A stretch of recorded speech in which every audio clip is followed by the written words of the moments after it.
we're live. We're live. Hi, everyone, and welcome to the Nerdy Up North podcast. It's a nerdy podcast and it's hosted by Northern Nerds. I am one of your hosts, Sam. And I'm the other host, Paul. And tonight's episode is going to be long. It's going to be the longest episode, so Sarah's not on it. So poor Sarah, I'm sorry. But yes, we've got the beautiful, the wonderful, the amazing Sonia, who's joining us again. It's been the Sonia month. We are never getting rid of her. She's going to be a permanent feature to the actual team now. And we've got the hair bear himself. Lee's and his ginger beard has joined us. Lee, why is your screen went all smoky now? I've just noticed that. Is that some kind of stupid effect you're doing? Are you putting a smoke effect on? No. I had a quick go at that, and it's just. It's like Stupid boy. But yes, we've got Daddy Discord, boy. Mr. Brown Egg himself. I can't even take you seriously anymore. Sorry. But yes, we've got Lee, who's been busy all day, fixing things on the Discord, making things look pretty. So thank you, Lee, even though you're a bell end. Thanks, Paul. Wow. Nice to see you too. Yes. But at least I get to have my revenge because you have to sit and talk about Lord of the Rings for the next 3 hours or something. Well, still shorter in the films, but yeah, still. That's true. I was just about to say the films are like 4.5 hours long, so you're letting them off with an hour and a half. But yes, so as you have all anticipated and forced us and basically bludgeoned us into submission, we are doing a Return of the Nerds version of Returning to the Shire. So we are talking about Lord of the Rings. So everyone's dressed up nicely today. Lee's got his Lord of the Rings t-shirt on. Sammy's got her Lord of the Rings t-shirt on. Give us a look, Sammy. See, not just a way to show off her boobs. Yeah, I got none. And we've got Sonia's got her Lord of the Rings t-shirt on, and she's got a necklace on as well. So everyone's doing it in style, and I've got the best t-shirt of all. Goonies, yes. So, and it seems like we've got a lot of people in the chat as well. So yeah, everyone's talking away, being weird and as normal. So nice to see you, weird. It's a regular creeps. Sunday. We're back. It feels like a long time. Does it? Since we've actually said it does, yeah, because we were fake live last week. Yeah. Oh, should I? When we weren't live but live. A Sunday that wasn't a Sunday. Yes. Yes. Tell you what, I love that episode. That was one of my favourite episodes we've done in a while, The Princess Bride. I had so much fun on that one. I didn't think I was going to laugh so much. I really didn't. Like, Kelly was on fucking fire. Well, yeah, you and Kelly came on saying this film shit. Then me and Sonia actually talked us into believing how good that movie was. By the end of it. By the end of the 4 out of episode, 10. we're like, oh yeah, that was so good. Good job, guys. Yes. So, and just to say a big thank you to Chris as well, who has gifted a subscription to Beth. We are now just one subscription away to unlock a new level on YouTube where we can get more cool things added. So no peer pressure or anything, guys. Looking at yous in the chat. One of yous want to take a hit. Hint, hint. But yeah. No, but thank you. Massive thank you. Certainly. So take us away, Sammy. I know you've been preparing and getting excitement for this. I'm yes. prepared. No. Mm-hmm. Yes. Really want to do this. Yes. I'm going to get straight into the wow. 2 minutes. Took 2 minutes and I've messed it up already. Now I'm going to go straight into the disclaimer and then we're going to get straight into the opening of this epic episode. So, everything discussed in today's episode is our opinions and our opinions alone. If you'd like to discuss anything from today's episode, please come and join us on the Facebook page, the comment section, or the Discord, where we can have an open discussion. What we won't have, though, is anyone coming for us and telling us our opinions are wrong, Paul. We can all agree to disagree in fandom. So let's keep it fun, keep it kind, and keep the toxic behaviour out of nerdism. Very well said, young lady. Thank you. And she's prepared a little speech, shall we say? I say a little. May last a while, so get comfy. Yes. Thank you. Sweet there. Thank you, Amy. You've made us hit that level. So yes, you took the bait. Thank you so much. Yes. But everyone, the world has changed. I feel it in the water, and I feel it in the earth, and I smell it in the air. Much that once is lost, for none now live who remember it. It began in the forging of the great rings. 3 were given to the elves, immortal, wisest, and fairest of all beings. 7 to the dwarf lords, great miners and craftsmen of the mountain halls. And 9 rings were gifted to the race of men, who above all else desired power. For within these rings was bound the strength and will to govern each race. But they were all... See, this is where I'm going to mess up. But they were all of them deceived, for another ring was made. In the land of Mordor, in the fires of Mount Doom, the Dark Lord Sauron forged in secret a master ring to control all others. And into this ring he poured his cruelty, his malice, and his will to dominate all life. 1 ring to rule them all. Now I'm going to end it there. I've got goosebumps.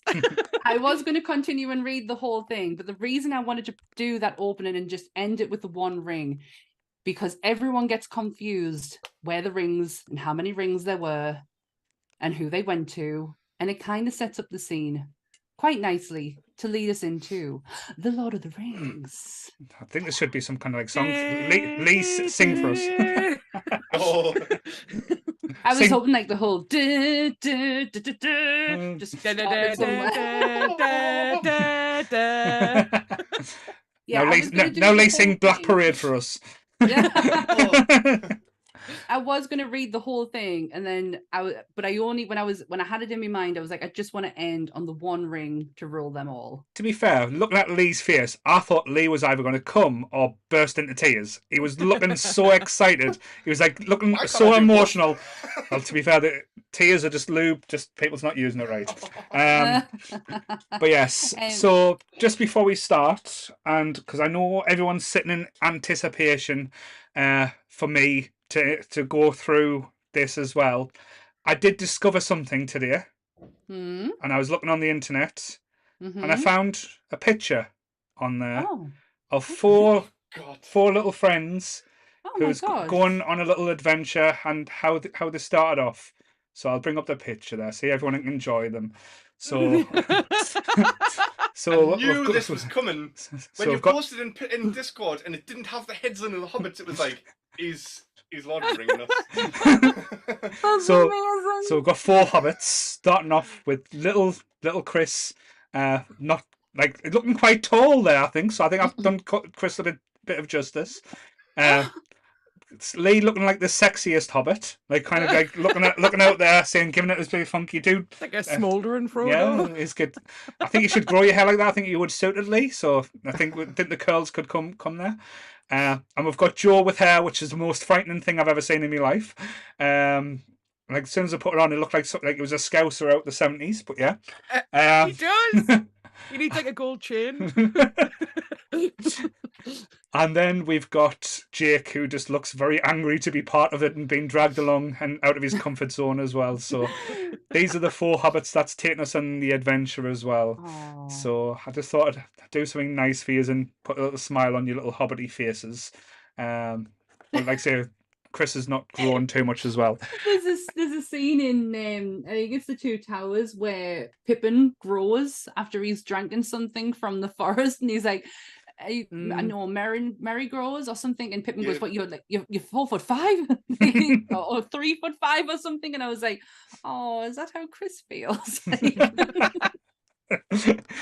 Well, he still heard from your comment last week that you said you don't like little people, so he's still bitter about that one as well. I wasn't referencing Chris at all. Yes, unless he was in Time Bandits. Exactly. He looks like he was, to be fair, though. But yes, today of all days, us doing this, which it hasn't been done by design at all, is the 20th anniversary of not the greatest one of the trilogy, but one of in there anyway, The Return of the King. Mm-hmm. Yes, I didn't know that either as well. Sonia was telling us before, it's good. Oh, you've planned this well, and we're like, what? I thought you'd planned it. No, like Sunday, yeah. We don't plan anything here, guys. Everything happens by accident or design. But yes, everyone's probably waiting to hear me slag off the Lord of the Rings. I'm not going to do that today. I promise. I might have a little dig here and there just because it's fun, but I'm not going to slate it. I will give my honest opinion, my honest views on it, and just to get out of the way, I did, as we said, wouldn't normally do watch the movies before, but it's been a good few years since I've watched The Lord of the Rings. So I watched all 3 films over the last 2 days. Not just the normal one, the fucking extended one. As Lee was basically mocking us yesterday, I was like, oh, you're starting it now. 2 hours later, oh, you've only got 2.5 hours to go. Yes, I know this. 4.5 hours for a final film. But yeah. Until they release the extended cut. No. There's still 17 hours of unreleased footage. No, it's not going to happen. There's actually days of footage not being released for Helm's Deep, because that was 20 hours every day for nearly a full month. So there is hours upon hours of footage of the Battle of Helm's Deep just somewhere. Helm's Deep, man. And I want to say this, and I'll have this on record as well. I will never, ever watch these movies ever again in my life. I'm sorry. Like, say, that is my viewpoint. And so what he's saying is, this is the last time, guys, that we're ever talking about Lord of the Rings. Well, on no. the Up North YouTube channel. To be fair, I'll probably do like Lord of the Ring Tuesdays. To be fair, do a side podcast. Yeah. We can do more Lord of the Rings episodes. I'll be happy to do it, but I'll probably take a step back, because after the Return of the King, I was like, out of happy space, I was like, I'm done. I had me fill. I was like, I don't need to think. As a spectacle, I'll talk about the positives as well, because I know that sounds really bad. I don't want it to be as negative as it sounds. As a spectacle, these are some of the most beautiful movies that have ever been made, and even though they were made so long ago, to date, not many films has topped what these films do. It did change cinema, not just it changed all types of media when these came out, like TV shows, movies, computer games. When these films came out, it changed the game for everything, and nothing has really kind of recovered since then, because movies and TV shows and everything are striving to recreate the buzz, or trying to recreate the money, or trying to recreate the spectacle that these films gave us back then. I don't think it'll ever be done again. I don't think a movie franchise or anything that they bring out will ever top what we got with Lord of the Rings. I think, again, honest opinion, I think this was the pinnacle for this type of movie. That's me being as honest and as thing. Now, if you asked us if I enjoyed the movies, I would give you a completely different answer. But I've got reasons for that, but yes. Well, I tell you what, we'll start with the Fellowship. I think it's easier to start with one as opposed to jumping into all 3 and just going all over the place. So I want to give you some of the potential casting for this movie. Ooh. So, I'm ready. So originally, one. there is so this movie, Fellowship, the whole Lord of the Rings movie it started pre-production in 97. So it was started in 97. It didn't start shooting until much later than that. They had people in mind and people who they went to first before they actually started. You get your cast of what you've got today. We'll start with Aragorn.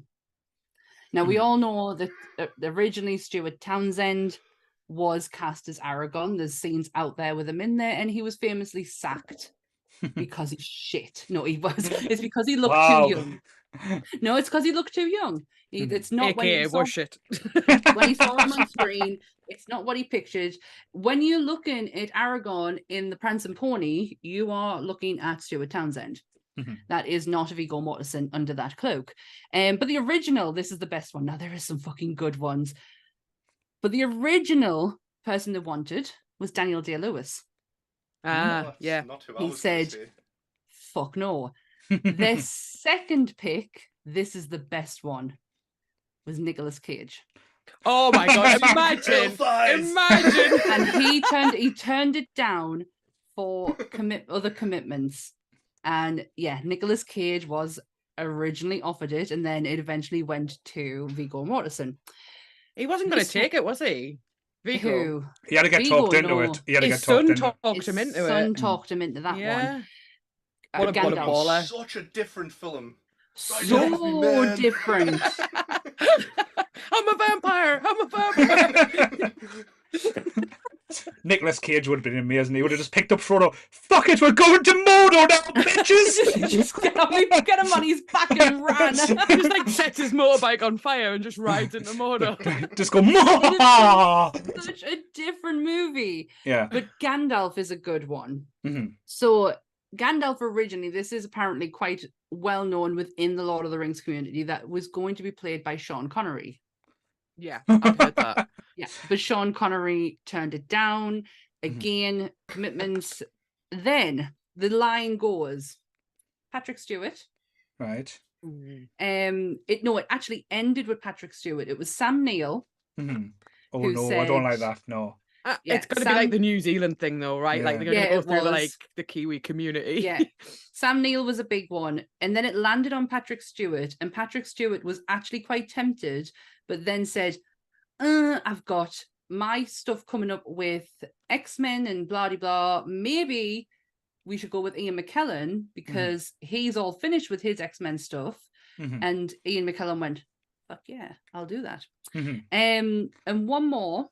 The only one, because of the rest of them, I can't really find anything that who anyone else was involved.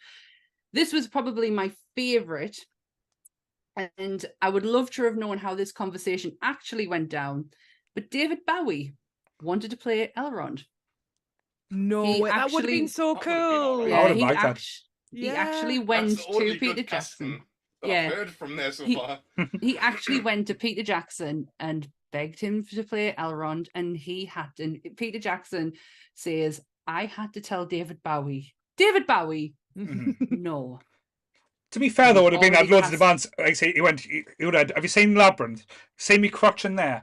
I want bigger, bolder, in your face crotch effects. Yeah. Yes. But yeah, it was. He wanted to be casted as Elrond, and Peter Jackson had to turn him down. Yeah. Isn't that so interesting? I was That's reading them fascinating. going, I the still- Nicolas Cage one blew my mind. I still think for a studio and for the amount of money that they were pumping into this, the risk they took with Peter Jackson was mind blowing.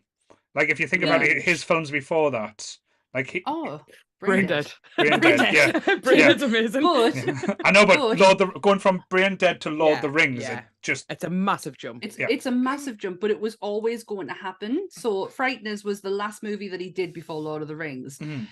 But initially, it wasn't going to be Lord of the Rings that was going to be his next big break. In 1997, it was going to be King Kong. So King Kong has always been on his lap since 97. But he said he was too intimidated to actually take that project on. He went, "I'll do Lord of the Rings instead." All right, is that right? Is that because I heard a different way? Because I heard No, he got. I read it online. Oh, no. On the internet. Because again, I might be wrong. Because I heard he done Lord of the Rings, and then they said to him, "What film? Like you can do any film you want. You can you've literally got a blank slate." And he went, "Okay, I want to do King Kong."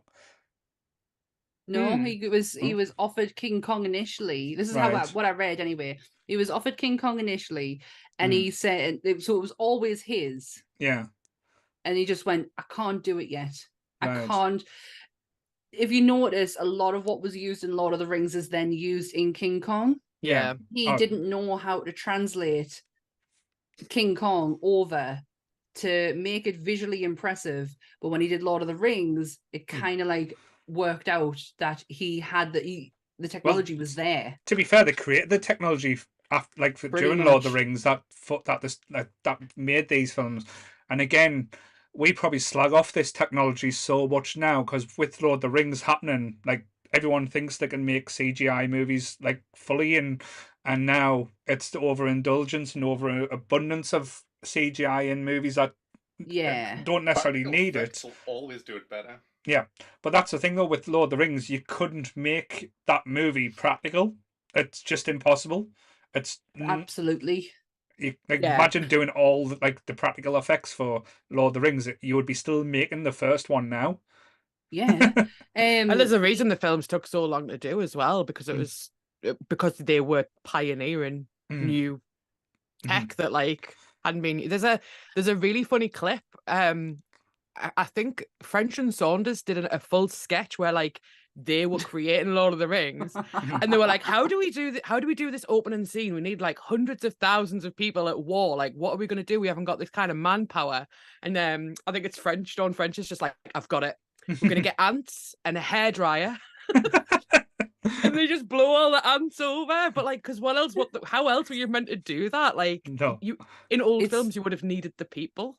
You know, they said There's like a lot of practical effects, though. Like Oh. all of the armor, all of the swords, and everything like that. It's probably like Sammy, you probably know this. Sammy, you probably know this.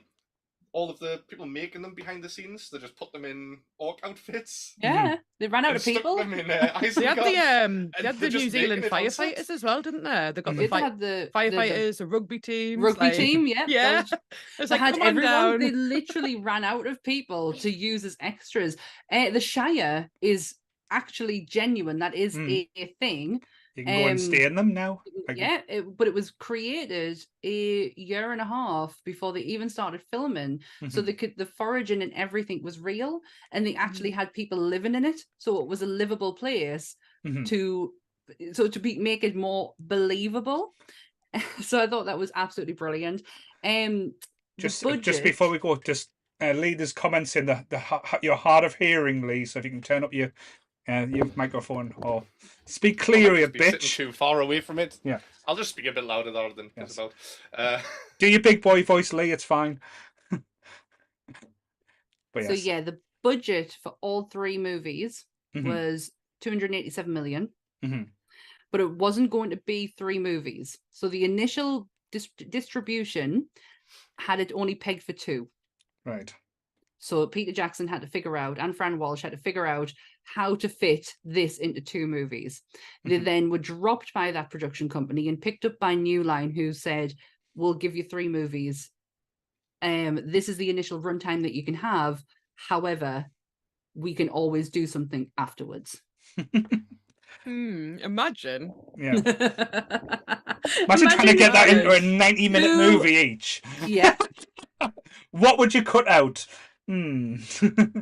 Everything. It would be awful. Yeah. There'd be no character development. You wouldn't understand why. Like, I've watched the non-extended versions twice, and both times it's been at the cinema. And both times I've walked away thinking, if I hadn't seen the extended editions, I would not have known what was going on. No, there was a lot of you need that information. Yeah. Like, you need it.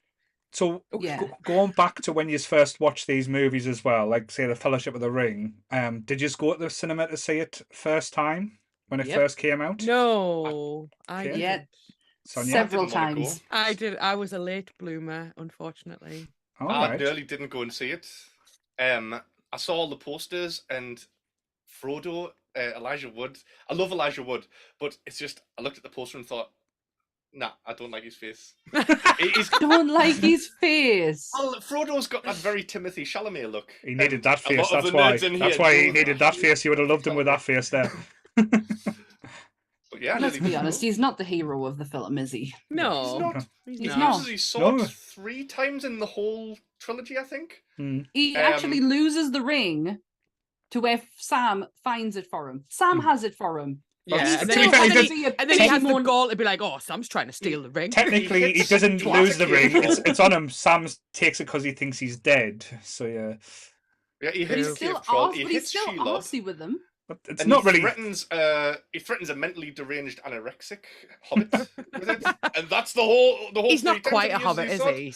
He's half hobbit. Yeah. Half. No, it was river folk, wasn't it? It was river folk. My mum and Joe, my brother, went to the cinema to see Fellowship and came back, and they were raving about how good this film was. And I was like, not my kind of thing, man. Sorry, nah. And then the Two Towers was coming out, and I wanted to go and see it. By this point, I'd watched Fellowship like VHS. So I'd seen the show, and again, was very confused, didn't understand what the fuck was going on. But I was like, I want to come and see Two Towers. So I watched the rest at the cinema as they came out. But no, I'd never seen the Fellowship at the cinema until I went and did it all night back to back that I paid Oh. for at the cinema. Interesting.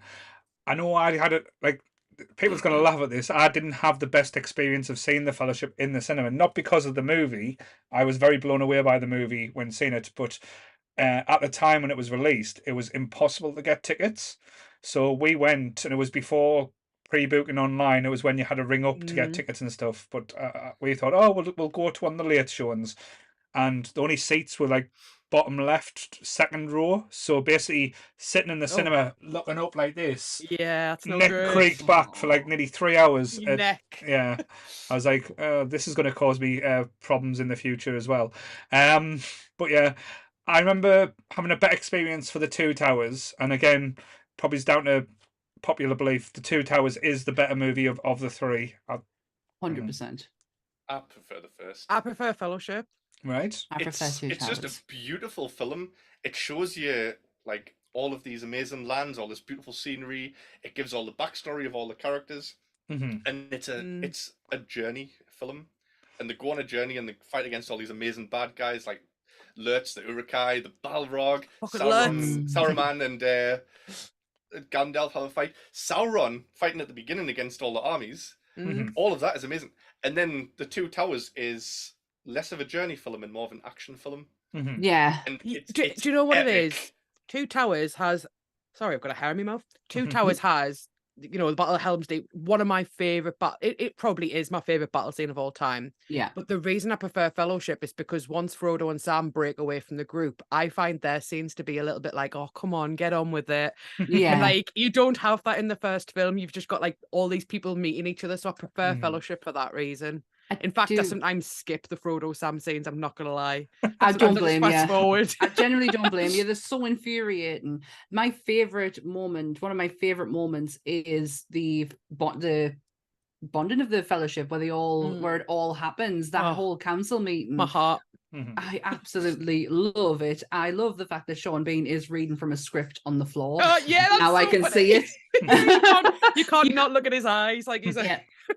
You can't not see it now. To be fair though, to give me his due, normally his lines in movies is "you bastard." So so now he's got a bit of a change where he's actually got to eloquent and say a lot more than just "you bastard" or "shit, I'm losing my head again." One ring. But Tis a gift. Tis a It is gift. a gift. It is a gift. Where's my script? I just love that scene so much. I cry. Yes. I've been known to turn the movie off at that point and go, and that's all that happened. To be fair. Yeah, The and end. everyone lived happily ever after. The end. It's when I don't know. It's just it's before things get too dark, because like it's still got the comedic side of it, you know, like although the hobbits like running out and going, "You're not going without us," and like Gandalf's all like, "Oh, I thought we were alone," but he knew they were there. Like it's just it's so lush, and obviously and my axe and my bow, and those are the only lines that Legolas speaks to Frodo throughout the entire trilogy as well. So he's a hobbit. He just hates hobbits. That's all. Can you I tell? wouldn't speak to Frodo either, to be fair. Yeah. Nah. I'd be like, all right, Sam. So let's talk about the characters then as well. So who is your favorite character in the whole franchise? We know Sammy's going to go for the Goonies, so it's fine. Well, yes, I love Samwise Gamgee is one of my favorite characters. My second one is Theoden. Right. I absolutely love Theoden. Again, Where was Gondor when the Titanic sank? where was Gore? when the Titanic sank. You fucking dickhead, man. Another one of my favorite scenes is the Theoden one. I think he's absolutely class. Like, he's got no bullshit about him whatsoever. They're like at the end where they're like, yeah, but we're not going to be able to fight them, that we've lost all the men. And he's like, and who gives a fuck? Let's just do this. Like, I think he's make a badass as stand anything. type thing. Exactly. Yeah. I think he's badass as anything. It's all his fault though. Like, he Beautifully. jinxed everything by going, "Is this all you can conjure, Saruman?" Yeah, he did And jinx then it. it's like, you had to see No, it. it's not. And now he's got explosives. No. Look what you've done there. To be fair, as Lee said, he's got previous, like he said, the Titanic wouldn't sink, and he tried to beat the record. So, like, it was his fault the Titanic sank, and so things of getting explosion and going bang, it's his problem. What about you, Lee? Who is your favorite? It might be a bit of an odd one, but The guy who's in it for like 30 seconds. Sauron. Yeah, he's only in it for 30 seconds, and he's so imposing, and he's just this giant wrecking ball of Aye. mayhem, He's just an and I eye. love him. But he gets taken Well, for down the just rest of by the getting film, his he is an fingers. eye. He just gets his finger cut off and he's taken away though. Although His the- whole purpose and power, it comes from one ring. Other than that, he is nothing, because the minute he loses that ring, he loses everything. He's not the big badass that he seems to Yeah, be. yeah. It was fair like point. Lee before was a podcast starting, searching for his ring that he can't find. He was like running around going, "Where's my precious?" there was originally going to be another scene of Sauron Yeah. Yeah. at the end. Mhm. It's on YouTube as well. That big troll that Aragorn fights. Mhm. They've CGI'd the troll over Sauron, Right. which I think Yeah. would have been ridiculous and shit. Yeah. Didn't But- need it type thing. Yeah. No, I agree. I Again, think one of Peter my Jackson said he took it out because that part of the story wasn't so much about that. Didn't want to take the focus away from Sam and Frodo's yeah. journey's end. And again, I did have a little bit of a quibble about the big battle at the end. I know, again, this is not slagging the film off. It was just a little observation that I think if they just changed it slightly would have made it a little bit better or a little bit less confusing. Because I always said the reason Saruman's still around is because he's connected to the ring. And when the ring gets melted in Mordor, the tower collapses, but the eye's still there. So in my head, as soon as that ring melted, the eye should have disappeared, and then the tower collapsed.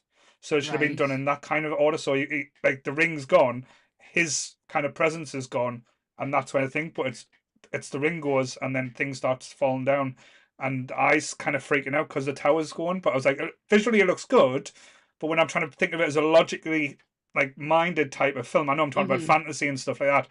That would have made more sense for me if they did it that way around. If that makes sense. The ring being destroyed doesn't mean Sauron's dead. It just means his soul's not in that anymore. Like Like a 'cause Horcrux. he's a Maya, isn't he? He's the same race as Gandalf and Saruman and all the wizards and the Balrog. Mm-hmm. And their souls when they die or whatever. Basically, Gandalf goes through it, doesn't he? He goes off and he can be sent back and put back into his human form or whatever. But it's just leveling up, though, isn't it? Really, in fantasy, it's just Yeah, like he going did. to the next Yeah. level. It's leveling up. But yeah, like rather than jumping from bits to thing, Sonia, what is your favorite character? I've got two, Mhm. and I don't know if this is just me being like, Mhm. I don't know.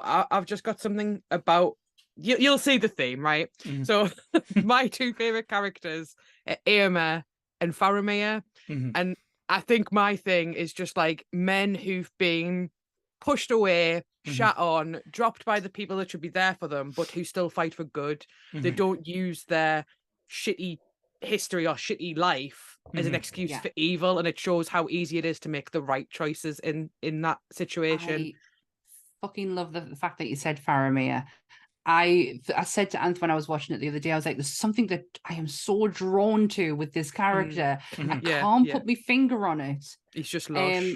I'm not a I'm the He's a bit oldest he's a bit child. broken as well, though. That's the thing. So Yeah. I mean, like, do you blame him? His dad's No. a dick. Like his dad's an absolute arsehole, and like he has an opportunity and he almost uses that opportunity to be Yeah. like, look, I've got this chance to make my dad like us. And Yeah. who could blame him for doing that? And you know what? No, Yeah. he's like, no, I need to do the right thing. And his men even tell him the penalty is death. Like you're gonna die. And he's like, well then it is forfeit. Like let us forfeit Yeah. my life because I'm gonna do the right thing here. Yeah. And that's everyone absolutely bums Boromir, but Faramir is the stronger man. Like I totally agree, because Boromir would have quite easily would have taken took it in a heartbeat. He Yeah. had opportunity after opportunity. He even went for it at one point. Faramir knew exactly what he wanted to do. But I love the fact that we get the extended scene with them two. Yeah. You need it. You don't understand Faramir and Boromir's relationship unless you have that scene. And it's lovely to know that Boromir knew his dad was a dick too. Yeah. It wasn't just a case of like he was siding with his brother. Yeah. And they got the casting perfect for them too. They said They did. the description in the book is that it was it was scary for Sam and Frodo to look at Faramir because it was Boromir standing in front of them, because they looked exactly like each other, and the casting of them two, just they looked very similar. It was perfect. Oh. So what was your second? Because you said Boromir and Éomer, so Theoden's nephew, the horse rider Of the Riddermark, Carl rider. Urban. Grima, you cunt.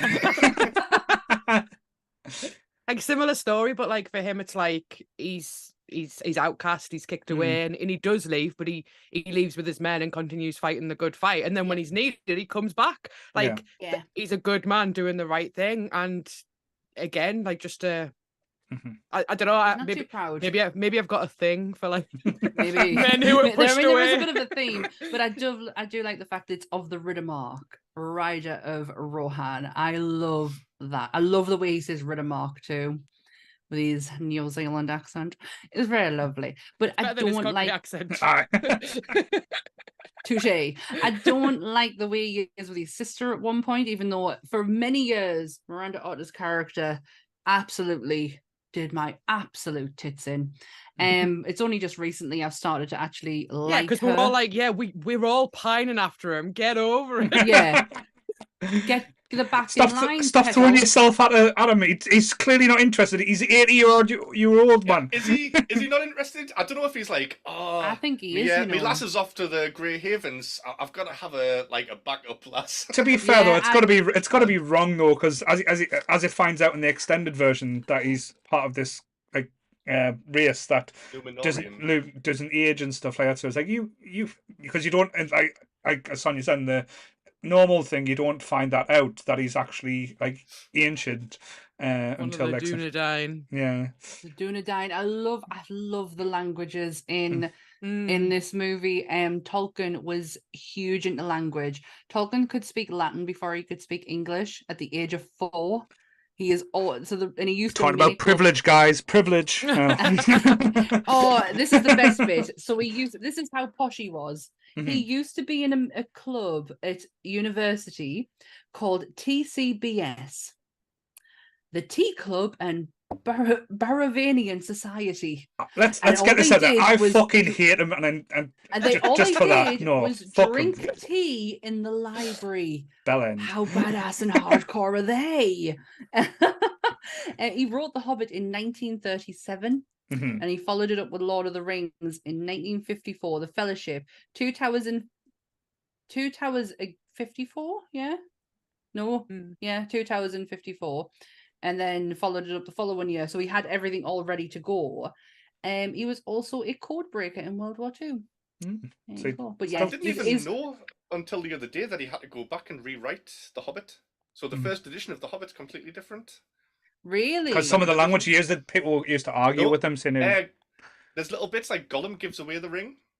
Like they have a bet with like him and Bilbo, and he just gives him the ring. But then when he writes the Lord of the Rings, he's like, oh, he can't just be giving the ring away like that. That wouldn't happen with this. So he goes back and he changes bits of the story in The Hobbit. Oh wow. Okay, I did not know that. Interesting. He is a really interesting man. Really interesting. He might come across as a bit of a snotty one, but he is a very interesting man. Bit of a snooty man. Does anyone see Joe's comment in the chat? He's just like, it's wild. There's so much world building, but he still went with Mount Doom. Yeah, his languages are like he can speak so many different languages, and some of the things, and he created his own. Do you reckon he just had an off day? He was like, I can't be asked. What, like, Mount Doom, that'll do for there. Big bad mountain. What's that Rick and Morty where it's like, oh, we're going to that place that sounds making up, Lake Flabbernob. I've got two favourite characters. One, it's quite like just because he brings a little bit of comedy in the films, because that is much needed, because these films are very, very take themselves very serious when in a way they should, but Gimli the dwarf, like his little anecdotes and little things, it kind of cuts the tension and cuts the boredom a little bit. Just not a bad, because if they do a too serious film and you're just too intense for too long, your attention does start to wane. So he kind of draws you back in. So I think, like say, John Rhys Davies was absolutely perfect cast, and with like as a dwarf and Gimli, son of Gloin. He is mint though, and you're right. There's He some is. really like dark moments where he'll just say something and he just brings you back to like enjoying yourself, doesn't he? Yeah. Yeah, someone had to make Orlando Bloom funny, so he was the guy to actually do it. And I loved his portrayal, like of this character. I love Brad Dourif and anything, but as like say, Grima. that's Grima. I've got it written down. Wormtongue. Grima Wormtongue. Yeah, just how sinister and just being Brad Dourif perfectly, and just like and the extended bit as well, and when he takes out Saruman, Christopher Lee's character, I always can't get the name right. Sauron. Sauron. That's I have to remind myself. I always get them middled up. Mm.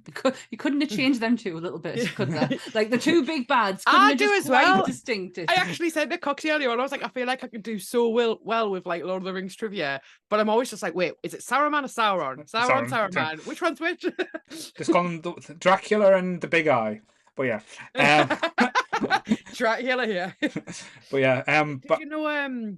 Sorry, just on the topic of Gimli or John Rhys Davies, did you know the anecdote about the fact that he lost his middle finger when he was a kid?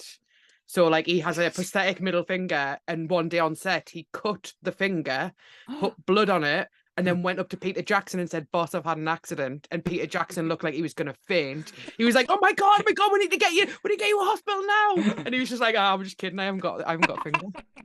I did not know that. Yeah, That's so funny. I did read that his outfit was a fucking nightmare. His prosthetics, his outfit was so bad. Like it itched him, it was irritating, it chafed him. His makeup used to make him come out of rashes. Loads of skin around his eyes. Yeah, and at the end of his final day, his makeup artist came over and handed him his whole costume and went, "Go and set it on fire." All of these prosthetics, everything, and they set a fire for him, and he chucked the lot. Imagine if we've got reshoots now. Yeah, when he did back in. Apparently, he used to just hit all of the stunt guys as Yeah, well, like all of the orcs. I heard that. Like, you come and then you come and just whacking them. It's like probably going for it.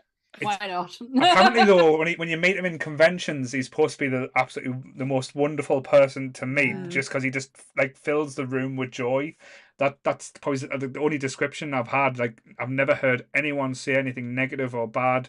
He's supposed to be never in a bad mood and stuff. But as you said, all the stories on set, even on the Indiana Jones set, he was supposed to be just having a laugh, like playing around with Harrison Ford. He made Harrison Ford smile, for God's sake. Hey, Oh, so that's a real win. That's a win. That is a massive win. I watched the reunion that Josh Gad did during I lockdown. love that so much. I cry. I did. I cried my eye. I've watched it like 3 times. I've lost just so many times because they do read-throughs of their lines, and Sean Bean, God bless him, is just sat there with his glasses, like with his notepad right up through his face, trying to make sure he can read his lines, not get confused with like Ned Stark or anything.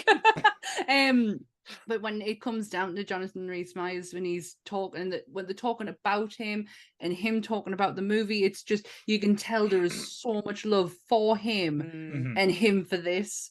It was just love. I mean, the whole cast were just lovely. Liv Tyler looked like she was ready to jump back into them ears and start playing her all over. I'm sure she's a vampire though. She's never fucking aged a single day. I know. Since Empire Records, she looks exactly the same. Exactly the same. But she knows verbatim her entire the speech she does when she's on the horse and she's doing the enchantment with the water. She could do that verbatim, like nearly 20 years on. It was breathtaking. And she was like, "Oh yeah, I've still got my sword.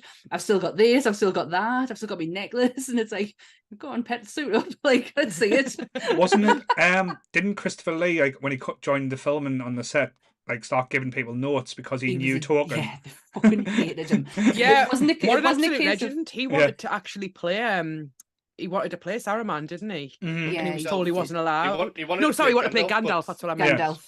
Yeah, I've wrote down notes here about him because he'd met Tolkien, but he read Lord of the Rings every year, the entirety of the books up until his death for like 50 years or something, and it was the pronunciation. It was the way people pronounce things, and he would correct them, and it got to the point when nobody wanted to be around him when they were doing scenes because he would walk past and be going wrong. That's not how that's said. And he would pull them up, like in a lovely way. Like, don't get, nobody hated him for it, but it got to the point where it was a bit exhausting. To be fair though, no one would fuck with Christopher Lee. Like Christopher Lee was the come ultimate on. badass No. of What anything an that he did. actual legend. Oh no, I've absolutely heard that not. James Bond's based on Christopher Lee, which is. I heard that. Yeah. Yes, I Yeah. heard that too. When I was reading about, because I went into certain people, Mhm. and Christopher Lee was one, because I knew I'd heard the story about the pronunciation. So I Is was it like, because you might be doing an episode of Monsters on Christopher Lee in the future, possibly? maybe Mhm. his characters may be coming up somewhere. But yeah, I wanted to make sure that was factual, and it obviously went into a lot of detail. And yes, it got onto the part about how he is. Mhm. James Bond is based on him. I also read a really funny story about Sean Bean. So do you know? I don't know if you've seen my backdrop of my Facebook page, and it's where they're all up on the mountain, and it's got that beautiful. We've actually got it on here. Oh On yeah, our the bottom background, picture. where they're all walking up the mountain. So every day, every actor got in a helicopter and whooped up to that yeah. mountain and played. But Wait, Sean they Bean, didn't walk up it. The lazy bastards. wait, Well. Sean Bean, who is terrified of flying, walked up every day in his Boromir Oh well, outfit. I'll give Sean Bean his due, then I'll not Sean shit on Bean him. is fucking hard as anything, and then did his day of acting, and then walked all the way back Like down. full armor. Like it would take him at least 2.5 hours to get up there, while they all went up on a helicopter ride that took 10 minutes. Yeah, he was. So he would refused he would point head off super early because he was like, I'm not getting in that helicopter. You can't make me, you bastards. Oh, bless him. Oh, I like Yes. Sean Bean though. But to be fair though, he did the least amount of walking in all the films because then he lasted to the Fellowship. All the rest of them kind of walked a little bit Hey. further. So He went out in a fucking blaze of glory. 3 fucking arrows, and he was still going. It's, do you know, it is I love that scene so much because you can just see the pain. Yep, I've got an arrow, but then it's like oh shit, no, there's a hobbit there, and then he like kind of gets up and reminds himself what he needs to do, and it happens each and every time he gets hit. It's devastating because much like Faramir, you see someone who's like got a duty, and his duty is what his father wants, but he's also a good person, and you remove the ring and you remove Frodo from the situation, and he still wants to protect the little ones. Like that's all he wants. And it's the same with the scene when we lose Gandalf and Aragorn's like, we need to move, and he's like, give them a moment, like let them grieve, like let people be people. Underneath it all, he is a lovely man. He's just blinded by the ring. I feel like he probably did help Frodo in his last moments as well by, like, on purpose. I don't think it's written or implied in the movie, but he's blowing the horn of Gondor, which is going to lure all of the Uruk-hai to him. Yeah. He's probably doing that on purpose, because I imagine he's found Merry and Pippin, and he's not... There's no way that he hasn't asked where Frodo is after what he's done. Yeah. Absolutely. Oh, Frodo's gone away by himself. He's probably went, right, we need to help him. That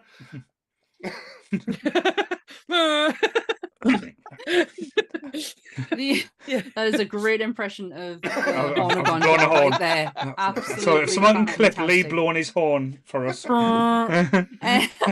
Yeah, he does though, because he Bless Lee looks them fed to up. I'm them. sorry, Lee. He entices them to him with the horn, and he does tell them to run, but it's when he's explaining to Aragorn that they're still out there. And I'm like, did it die, Sean Bean? Oh wait, it's Sean Bean. Of course he's gonna die. Every time I cry when he says to Aragorn that he would have followed him. Like my heart breaks into a million little pieces because he's like saying, you're not just my king, like you're my leader, like you're my brother, like I would have followed you. And up until that point you can see that he's quite intimidated and also probably a bit jealous of the fact that Aragorn's the king. It's probably more of his dad's influence than anything else. But what me and Anth were talking about the other day, and I wanted to bring to yous because maybe yous might be able to shine some light.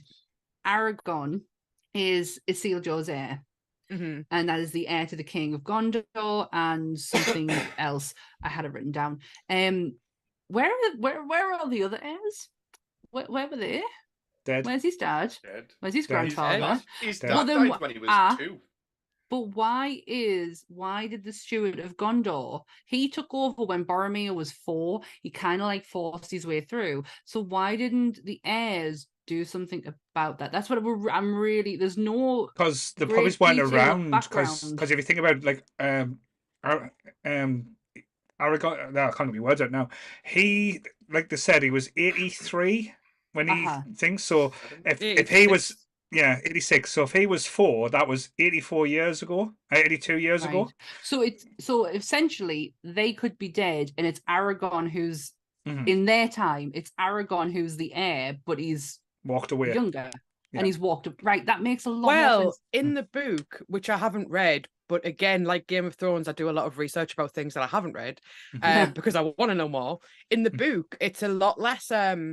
Like basically, the film made a big show of him being like, "I don't want it." He did a proper Jon Snow. Like he doesn't want the throne. He's not interested. He just wants to go. But in the book, that's not the case at all. In the book, he's actually a bit of an arse. He's a bit like, "No, it's my throne. I want that throne." So like, I feel like Sammy's got a really good question there. I don't actually know why hasn't he gone for it too? Is it because he's like off with the elves? Because he's raised by elves, right? Yeah, it was raised by Elrond in Rivendell, which is how he knows. Yeah. Elwyn. Oh, it was probably. I mean, the men were probably hunted down the same as the other bearers of the rings, right? So because the dwarves have been eradicated, which people didn't even know about. Like Gimli finds out when he goes to the mines. So it's probably a case of like of Moria. There's no email, there's no news. So like no one knows if no one knows, right? Yeah, that's true. We just couldn't figure it out. We were like, why wouldn't they? Because this Stewart has been in place for a really long time, and he put himself there, and he has been like, people have gone up against him and lost, and he's still the Steward of Gondor. Why hasn't the heirs actually come forward and done something about it? But it makes sense that if Aragorn is as old as he is, then everyone else, probably was the heir when this all kicked off with him becoming the Steward of Gondor. Gondor has no king. Yeah, Gondor needs no king. I imagine people have gone in to negotiate getting the throne back. Saw how Denethor eats tomatoes. And went, I'm done. Nah, I'm out. Sick freak. But I think you told us the other day, how long's all 3 films together, like including the extended versions? 7 hours 20 or something. Something like that. 17, is it? Or no, 11 hours. 11 hours. It's got to be more than 11 hours because Return of the King's 4.5. Let's Google all 3 extended. The first one's like 3 hours 10. The second one's about 3 hours 30. 11 hours 36 minutes. Oh, it felt longer. Theatrical 9 that hours. That is an hour and a bit of my working day. I work 10 hours a day. So you would think after 11 hours they wouldn't have plot holes, but they still do. But yeah. Well, one of them is not a plot hole, but it actually I think it's quite cheeky actually. In Two Towers, Sam says when they're in Osgiliath, by rights we shouldn't be here. Which is actually a nod to the book because they never went to Osgiliath in the book. Which I thought was so cheeky. I thought that was actually really good of them to like, yeah, we're not actually meant to be here. This never actually happened. So going back to like say what I mentioned about the characters, going like on track with that, what is your favourite moments in the movie? In the movies, shall we say? I wrote mine down. Right. I've got way too many to name. Like there's way too many to name. Like where do you even start? Well, I'll kick it off with the Mouth of Sauron. Yeah. The feel of him is he's amazing. Amazing. It's almost like he's quite sarky. Like he's hilarious. Do we know who the actor is? Is it an actual actor? Do you know what? I never even thought to look that up. I've never looked it up. But I remember once I got some black coloured vodka and it dyed my mouth black, like my teeth went black. And I was literally at my friend's house and I was like, Sauron bid you welcome. It's a guy called Don Messick. Oh my god, it's Scooby-Doo! No way. He voiced Scooby-Doo, Deputy Dog. That's amazing. Droopy. He's a Hanna-Barbera actor. Look at that, man. I don't know if he's the voice. as opposed to the actual actor, because this gentleman is of an age. But Lord of the Black Land, come forth, ready? Look at the design around that mouthpiece, though. How beautiful is that? He uses his mouth as well. Like it's very much why I love Tim Curry. It's like actors who really enunciate with their mouth when they're talking. He's got, from being called the mouth of Sauron, the entire focus is on the mouth for so many reasons. Paul is now the mouth of Sauron.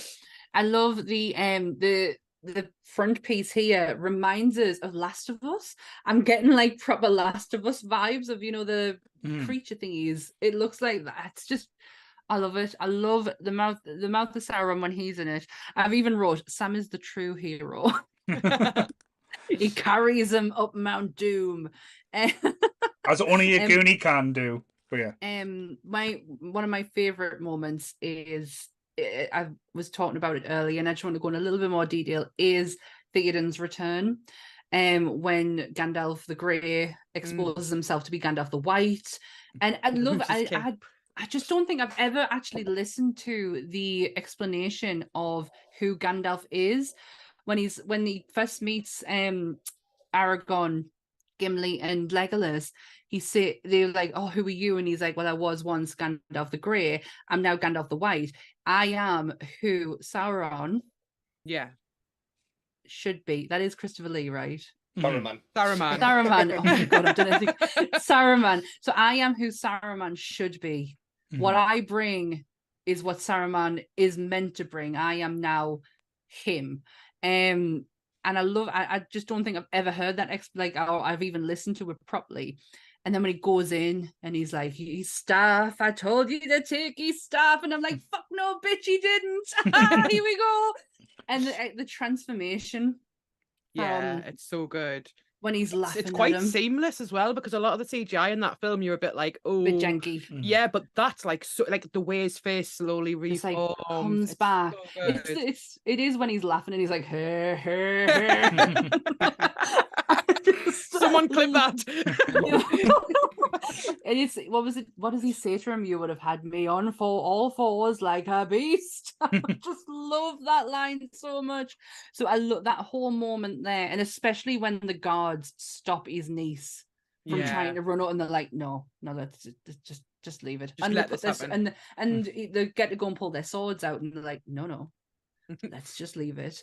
And Orlando Bloom does one of the most cringiest fucking punches I've ever seen when he does that. Was it?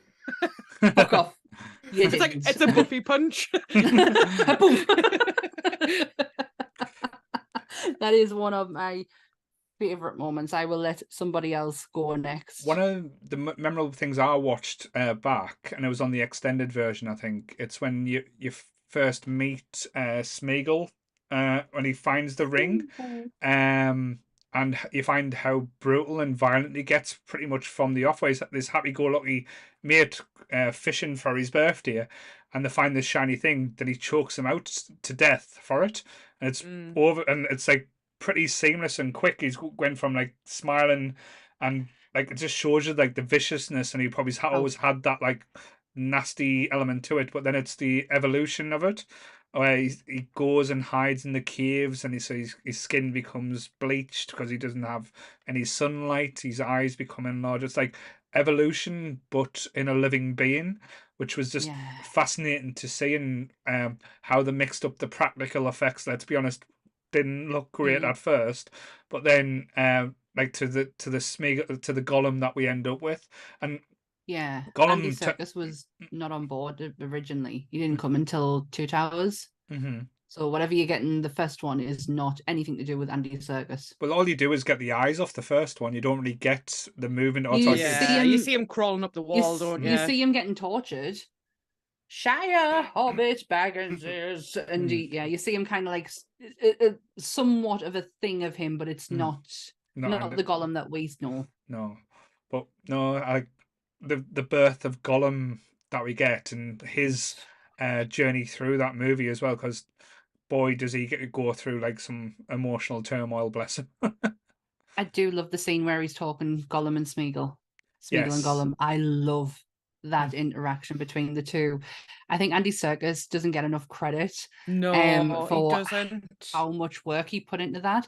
And apparently this is like the big thing at the minute, Pete, when I've been like reading about this, people are saying don't go and watch the films, go and get the fucking audiobooks. Andy Serkis reads the audiobooks and every single person has their own voice, and unlike the Game of Thrones one, unlike Game of Thrones, he actually manages to stick to every single voice throughout. It doesn't That's amazing. They say it's absolutely brilliant. Is it true that like you couldn't be nominated for an Oscar if you weren't like an actor? So he couldn't be nominated for an Oscar for that role. But they've changed the rules now. But I think because he wasn't an actor, he was basically in a little suit in front of a green screen, right? And they had to put him in, so he couldn't be nominated. But like he should have been for what he created, one of the best like anti-heroes of all time. Like absolutely. So the whole 3 movies itself won 17 Academy Awards.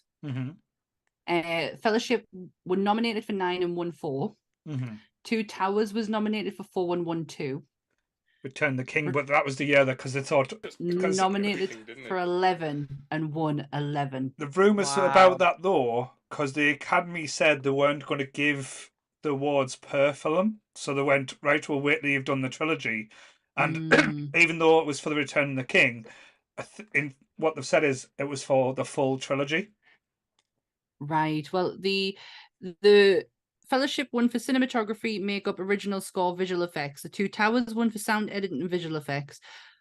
Return won for picture, director, screenplay, art direction, costume, film edit, makeup, score, song, sound, visual.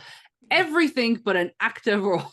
That makes sense because, like, let's be. I know it sound again, not to sound negative. The acting in it wasn't brilliant. No, it's not perfect, is it? Like, no, it's not Oscar worthy. I would say it's not where you're saying, "Oh, that person blew me away." It wasn't like a Heath Ledger Joker type thing, where you totally changed the way that you see a character being portrayed.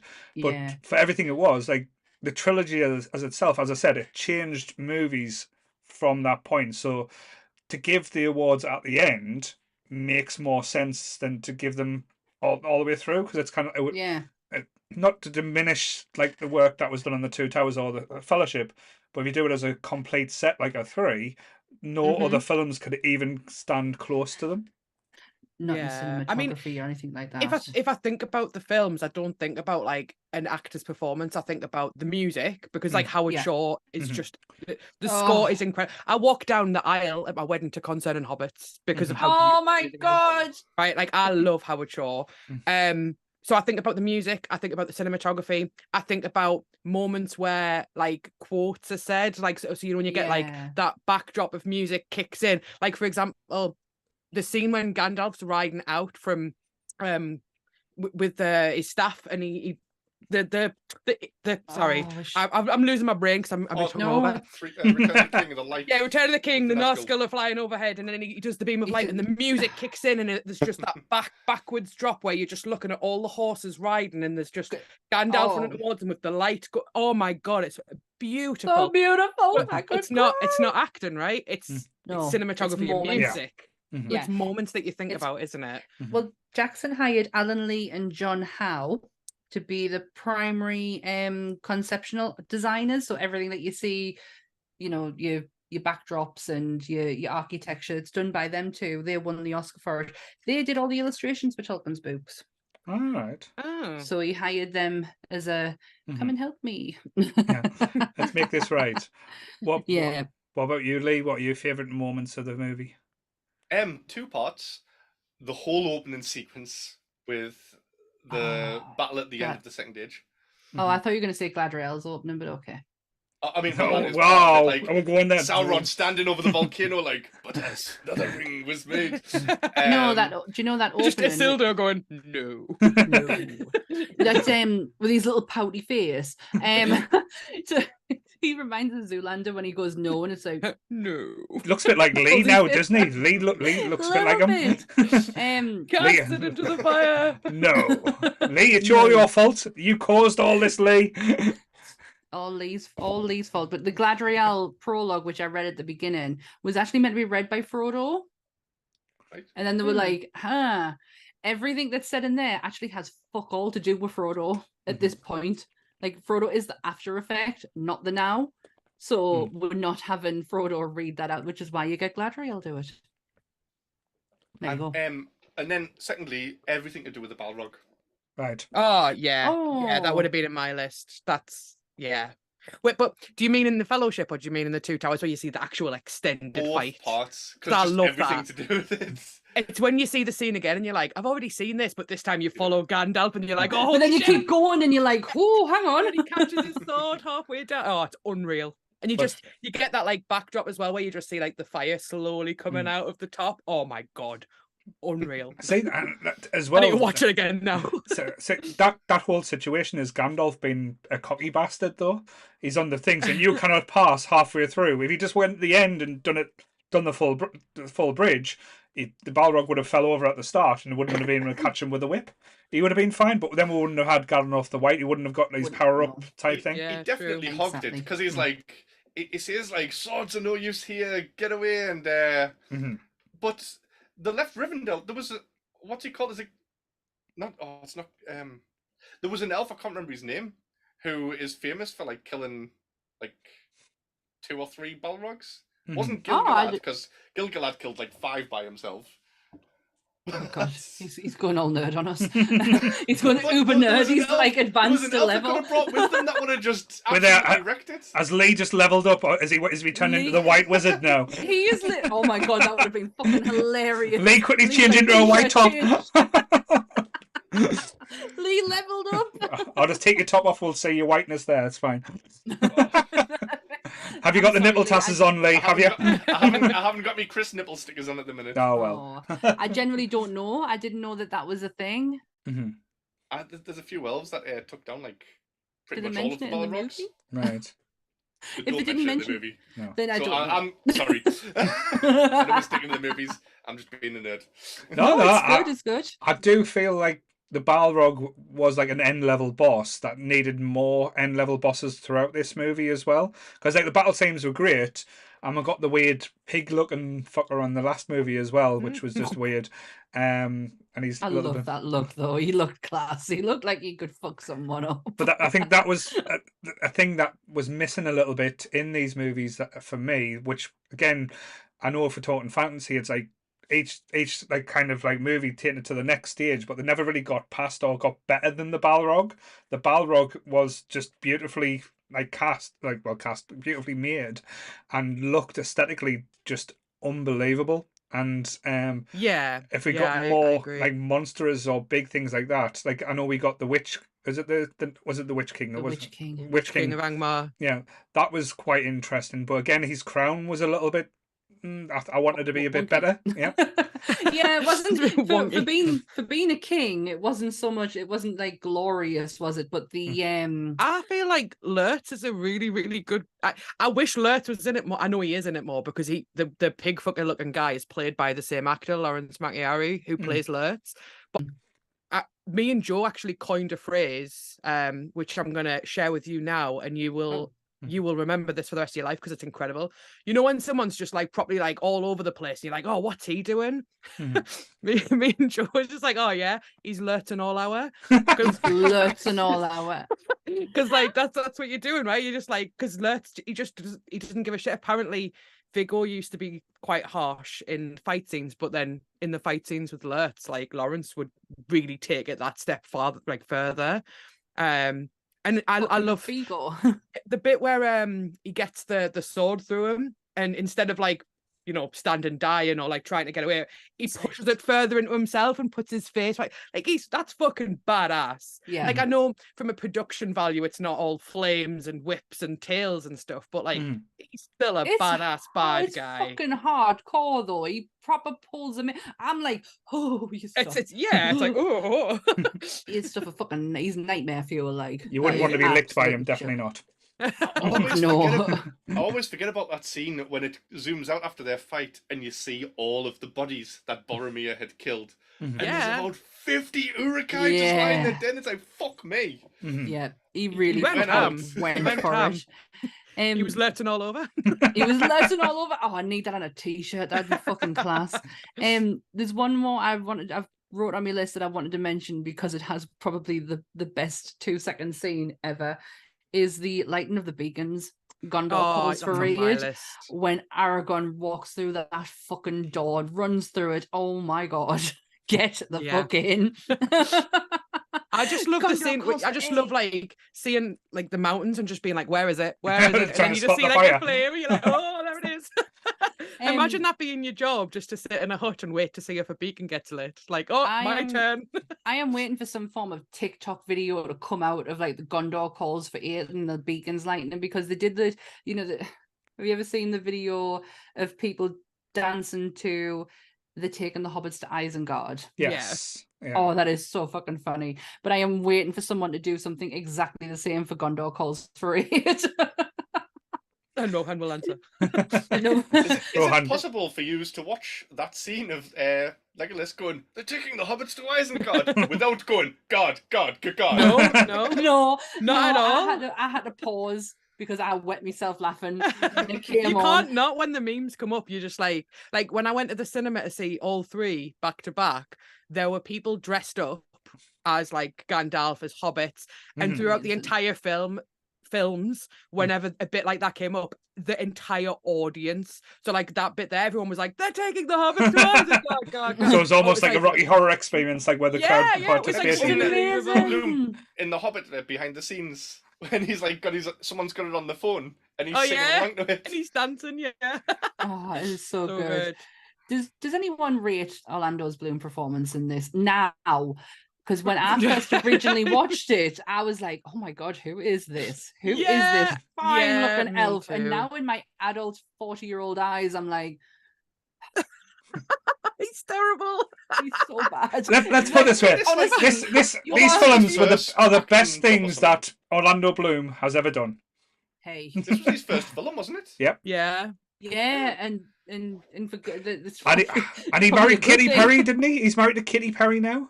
He did. I mean, yeah, in life he kind of wins a bit. Yeah, I absolutely loved him. Yeah, I love. So the reason I wanted to loved him. Joe's just pointing in the chat as well. Sonia loves him. Oh, I had a small bedroom and I had one wall that was covered in Orlando Bloom posters. Like literally that phase. A homage. And the only reason I wanted to see the second one at the cinema was because I was like, oh my god, who is this elf? And I watch it now as an adult and I'm like, what the fuck was wrong with me? Your skin crawls, not for his acting, but for the fact that I like that.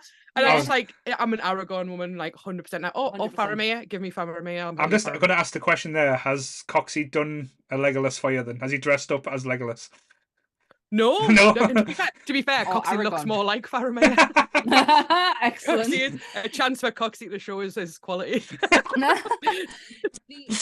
He said dear me, bless him in the chat. Dear me. Dear me, what have I got myself into now? Also, going back to Helm's Deep, obviously that battle scene is just fucking perfection from start to finish. But one of my favorite moments is when the elves arrive. Oh, and there's that is no Orcorn. No, it's not Legolas. It's the fucking elves. But the respect that they actually give Legolas in that as well, was brilliant. But it's something. It's what Aragorn says to him. I always could never understand what he's actually saying and then he'll just go, and you're most welcome. And I'm like, what did you say? Did you call him a name? Or and it used to bug us for years. And then when I got it was something racist in Elf, but we cannot repeat. It doesn't. It means fuck all. It meant I spit upon your grave. Right. Oh, okay. It is much though, and it's like that line that he says to Aragorn when he's like, I'm told that not that long ago men used to fight alongside elves, and he's just like, so like, you know, let's do that now. We're here to honor that. Yeah. Like, yes, you are. Like everything in the Battle of Helm's Deep is perfect. Like from setting the tone and thing. But then it's there's not one ridiculous. I was going to say there's one bit. Is it Legolas skateboarding down the stairs? Yes, I've the same bit there. Can I read this out? Yeah. It's how I pictured this scene written in this book. And Legolas jumps on his shield like a skateboard and totally rides it down the stairs. And he's shooting arrows like a motherfucker. And it is seriously really cool. He is wrecking shit. That's Tolkien writes. That was the point I was going to come to. Like every step, everything that was like move in the whole battle scene is perfect until you're taken out of it by that one moment of him surfing down the stairs, going, and you kind of stopped going. That was a choice. And I even don't mind the toss. I don't even mind the tossing the dwarf joke. That was hilarious. That was enough. But I was like, I could have done without Legolas riding down the stairs on a shield, and I say, could he not have just ran down and it would have looked as cool? Or just grabbed a rope and just swung down. Because surely using the shield to skateboard down is more dangerous, and like probably could have caused a lot more damage to himself because he could have went backwards, hit his head on the step, and it would have been game over. Do a kickflip.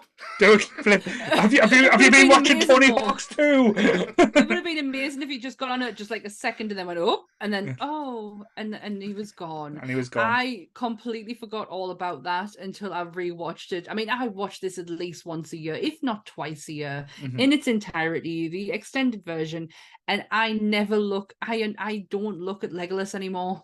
Like I really don't. I feel sick at myself that I went to see Fellowship 3 times at the cinema. Two Towers 5 times, and Return of the King, 8 times. My ex used to work in the cinema. I got him for free. Why it's the worst one, but yeah, it is. It used to actually be my favorite. I absolutely adore and it's one of Ant's pet peeves with this film, because Ant is very much on Team Paul when it comes to these movies. He cannot and will never understand my love for them, because he will sit and pick them to fucking pieces while I'm watching it. The Army of the Dead. He absolutely hates that, because he's like, if he could have done that all along, why didn't he? Why didn't he take the sword with him and know that he could do that? And blah, blah, blah. But that's the thing, though, because he didn't know. He only got the sword at a certain point, so he didn't know he was going to take back the throne. Yeah, it was a broken. Well, this is what I explained to him. I do go into this because Ant seems to think that it's too much of an easy ending, that like game over, Army of the Dead. It's one of those. I know it sounds really like it's hard to do a story so vast over so many different things and wrap it up in a nice little bow where everyone will be pleased with. There's a lot of things that do fall in place nicely, where they arrive at certain points and say, okay, this will help us, or this will move on to the next plot point. But that's how fucking stories work. I'm sorry. I'm not going to shit on it for that, because, like I said, bloody hell, this is the man who's had a go at how many endings does it have? But no, that's beyond the point. Like, I think if you tell a story, it should end. You shouldn't have to end the story 15 fucking times. But yeah, sorry, you started me off on that one. I wasn't going to fucking mention it. I did. I voted you into that one. But yeah, it's not the like. How the story gets there, like things like, oh, now the elves have come back and given him a sword that he can now summon the dead. That it's very nice that it happened at certain points, but if you did it in any other part of the film, it wouldn't make sense and it wouldn't have had the impact. So again, that's how you tell a story. It's not real life. Sorry, dwarfs and Chris. Sorry, dwarfs are real.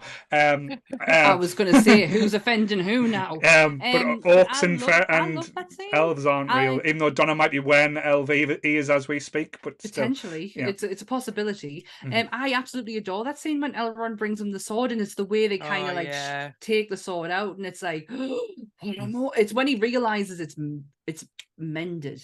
And you see that look on his face. He's like, oh shit, oh wait, this is happening. I'm gonna call on the dead now. I fucking love that scene. Well, yes. Anything with Elrond in, to be honest, I'll sit and watch gladly. I love listening to him talk. He is absolutely fantastic. But the reasoning for asking the dead to support them as well, that makes logical sense.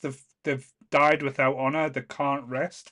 He's given them peace. So again, don't get me wrong, I am all for it. It's fulfilling a prophecy and like say fulfilling the oaths as well. So again, he lets them go. The only thing that again is a bit weird about that one is the pirates of men. I don't know where the fuck they came from.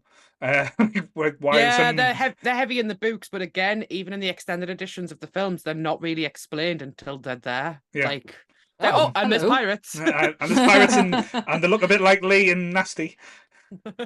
Lee, you just like every single character in this film it can be represented by Lee. It could be you. We could actually film an episode of the One-man Lord of the podcast Rings. where Lee plays every single character that's in Lord of the Rings. Yeah. You could. I'm sure there's a guy that does actually do one-man Lord of the Rings. Mhm. I've seen him do one-man Star Wars before. One And I'm man, sure one I man, missed one out jar. on going to see one-man Lord of the Rings. Oh no. God. We need to see Lee just do a whole reenactment of each and every character. I did hear an interesting thing today on because my TikTok is obviously found Lord of the Rings on TikTok, and it was talking about what would have happened if Gandalf did take the ring. So obviously Gandalf is very dead set on not taking it, and it was said that he would, because he's so good and true, he would have in his own head done what he thought was good and true, but to the detriment of everyone else. Yeah. And it would have been 10 times worse than actually Sauron getting Sauron the ring. Yeah. It would have been 10 times worse than him actually getting it because of the intent behind it. One is only looking to do despair and, you know, create chaos. The other one is looking to do good, but ends up creating that chaos and madness and everything through it. There's more elements within. Gandalf would have been fucking hardcore if he'd have took the ring. So are you saying Gandalf would have been the worst one to have the ring? Yeah, out of everyone In to a way, take I mean, it, Gandalf would have been the worst. I feel like it's quite a sociological topic because for me, it always felt like the hobbits depicted children in that children are innocent, and the reason it had to be a hobbit is because they couldn't be kind of swayed to evil because they didn't quite understand power. They just lived simple lives and that's all they wanted. Whereas Gandalf, despite being good, someone with the best intentions in the world with that much power would use that power for good. And even though they're using it for good, they're still using power. And power is corruptible. So you would have someone with Gandalf's level with that kind of power. It's gonna be catastrophic regardless. And Galadriel kind of says the same, like when she has like a little fucking jump scare moment. Like she says, but she says, you know, like she would use it for good, but she would, you know, ultimately want to be an all-powerful, beautiful queen, like, because that's ultimately we all have our wants and desires, even if we would never push ourselves to get them. Whereas hobbits aren't like hobbits; just want food and ale. They're just simple folk. They're just simple people. It's so true. They're the northerners of this tale. So yes, absolutely. I absolutely love that. What they were saying about it, because I never really thought about, because Gandalf wouldn't. We all know Gandalf wouldn't take it. He already said, "Don't tempt us," and I was like, I never even thought to myself. Sorry. I'm biding my time to do my Gollum impression. It's fine. Oh, we've already had Lee's before you came on while I was looking for. Go on, Lee, give us your impression of Gollum. Go on. Stupid fat hobbit! Leave now and never come back! I don't need to do mine anymore. No, it's on you. You've got to compare now. We need a dueling Gollum now. I don't. How do I top that? That's my go-to quote as well. Stupid fat hobbits. I don't know. Come on, Sonia. Okay, right. It hurts my throat to do it though. Oh, I'm going to do the same thing. Stupid fat hobbitses. It's the hobbitses. Oh, that is so brilliant. Go on, Sammy, you give it a go. I can't. I genuinely cannot. Try for the podcast. Absolutely not. Come on, give that to us. It's my birthdays. Preciouses, give me your preciouses. That was shite. I cannot do it at all. That was Lee. Come on, give us your precious love. Give up your precious, Sammy. Give us your preciouses, or we'll send Lee round for the ring. I am all Gandalf here. I ain't taking that precious. Oh my god, they were so good. My voice would never be able to do shit like that. I'm still thinking of Sean Connery Gandalf. Yeah. Oh, shall not pass. The women would not have stood a chance. They would have been. It's like, wait there, you're talking back to me, woman. Slap. What's this? Allegedly, sorry, allegedly. Closed fist. It's not alleged. He actually said it on an interview about a closed fist. It was fine if it was closed. No, yeah, open fist. It was. He would never punch a woman. He would slap a woman. But yeah, Sean Connery. Why is it Nicolas Cage blowing your mind? Like Aragorn he turned that down, not the other way just around. think though, Nicolas Cage could have been Superman. He could have been Aragorn. Fucking hell, He could have been. Imagine though, like the bit with the actual ghosts where they're just like, so you're gonna let us go now? And it was Cage's like, oh, no. You're mine now. Doing the eye wide like looks out. Doing a Castle Troy impression from Face Off. God. Lee, if you were given the One Ring, would you become evil? How bad would you be, Lee? I'd probably be evil if I didn't have the ring. Right. In Oh, Middle well. Earth. Oh well, we know where Lee stands. So you would be on the side of. I'd either be a hobbit, or I'd be. You're too tall for a hobbit. You can't be a hobbit. You're like 6 foot something. Yeah. You're too tall to be a man. Would you be a ranger? You're a tree. You'd be a tree beard. Yes. Yeah, I'd be a tree beard. That's what I would be. Tell you what though, I love that. fucking love tree beard in these movies and the elves. Ridiculous. The ents were absolutely hilarious. I love it. Like as I said, in these movies, one thing that was lacking and it needed a lot more of was humour, just to lighten to lighten the load. But every time Treebeard was on, it lightened up the screen. And like say the whole conversation with Merry and Pippin, how we've been talking here for hours. Yeah, we've just all said hello and good morning. Hello. Yeah. It's just They haven't fantastic. even he's like, it's nighttime now, and he's like, well, we've just finished our hellos. I love Treebeard. I love the fact that it's Jonathan Rhys-Meyers as well. He's just Davies. so. Is this Davies? Myers is. Yes, I was going. Treebeard Myers- still delivers one of the saddest moments of the whole trilogy for me. Oh, Where okay. he's like, where are all the Entwives? And he's like, we cannot find them. No. Oh no! I thought you were going to say the part where he finds all the stumps and he's like, I've known some of these trees since they were seeds, and you're just like, oh, like, and then he's like, I a wasn't wizard bothered should about know that better. But then he goes all badass and says the goes, ents are going to war Oh through my God. stone and When he water. says that, when he's like, the ents are going to war, and then the music kicks in, and you're just, oh, fucking unreal. I love it again. How Go it's done. Treebeard. But then when the fight the way trees would fight as well, they're just like Yeah, pure I love smashing. my favorite thing to do is Stomps. catch the one that branches are on fire, and then when they release the dam, he runs over and sticks his head in the water. Yes. I always look for him. I'm like, where is he? Where is he? Good you It gives me burn such guy. it for some reason gives me such Fantasia vibes, that moment with the trees Yeah, I and know what you everything like mean. that. Thank you. But I do love Treebeard scenes. I think he's so pure, and the fact that he can stomp a fucking orc, like just poof, gone. You But are like, gone. like that's the conversations they have as classes. Like, we've made a decision and we are all in agreement that yous aren't orcs. Yeah. It's like, It's like, what? That's not what we're here for. and then he's we're not going to war. Like say, I'm going to take you back to your nice little home. Then he gets It outsmarted upsets- by hobbits because hobbits are tricksy folks. Trixie. It upsets us how is it Mary who gets so upset and he's so frustrated throughout the whole thing, and it's like, oh Mary, stop.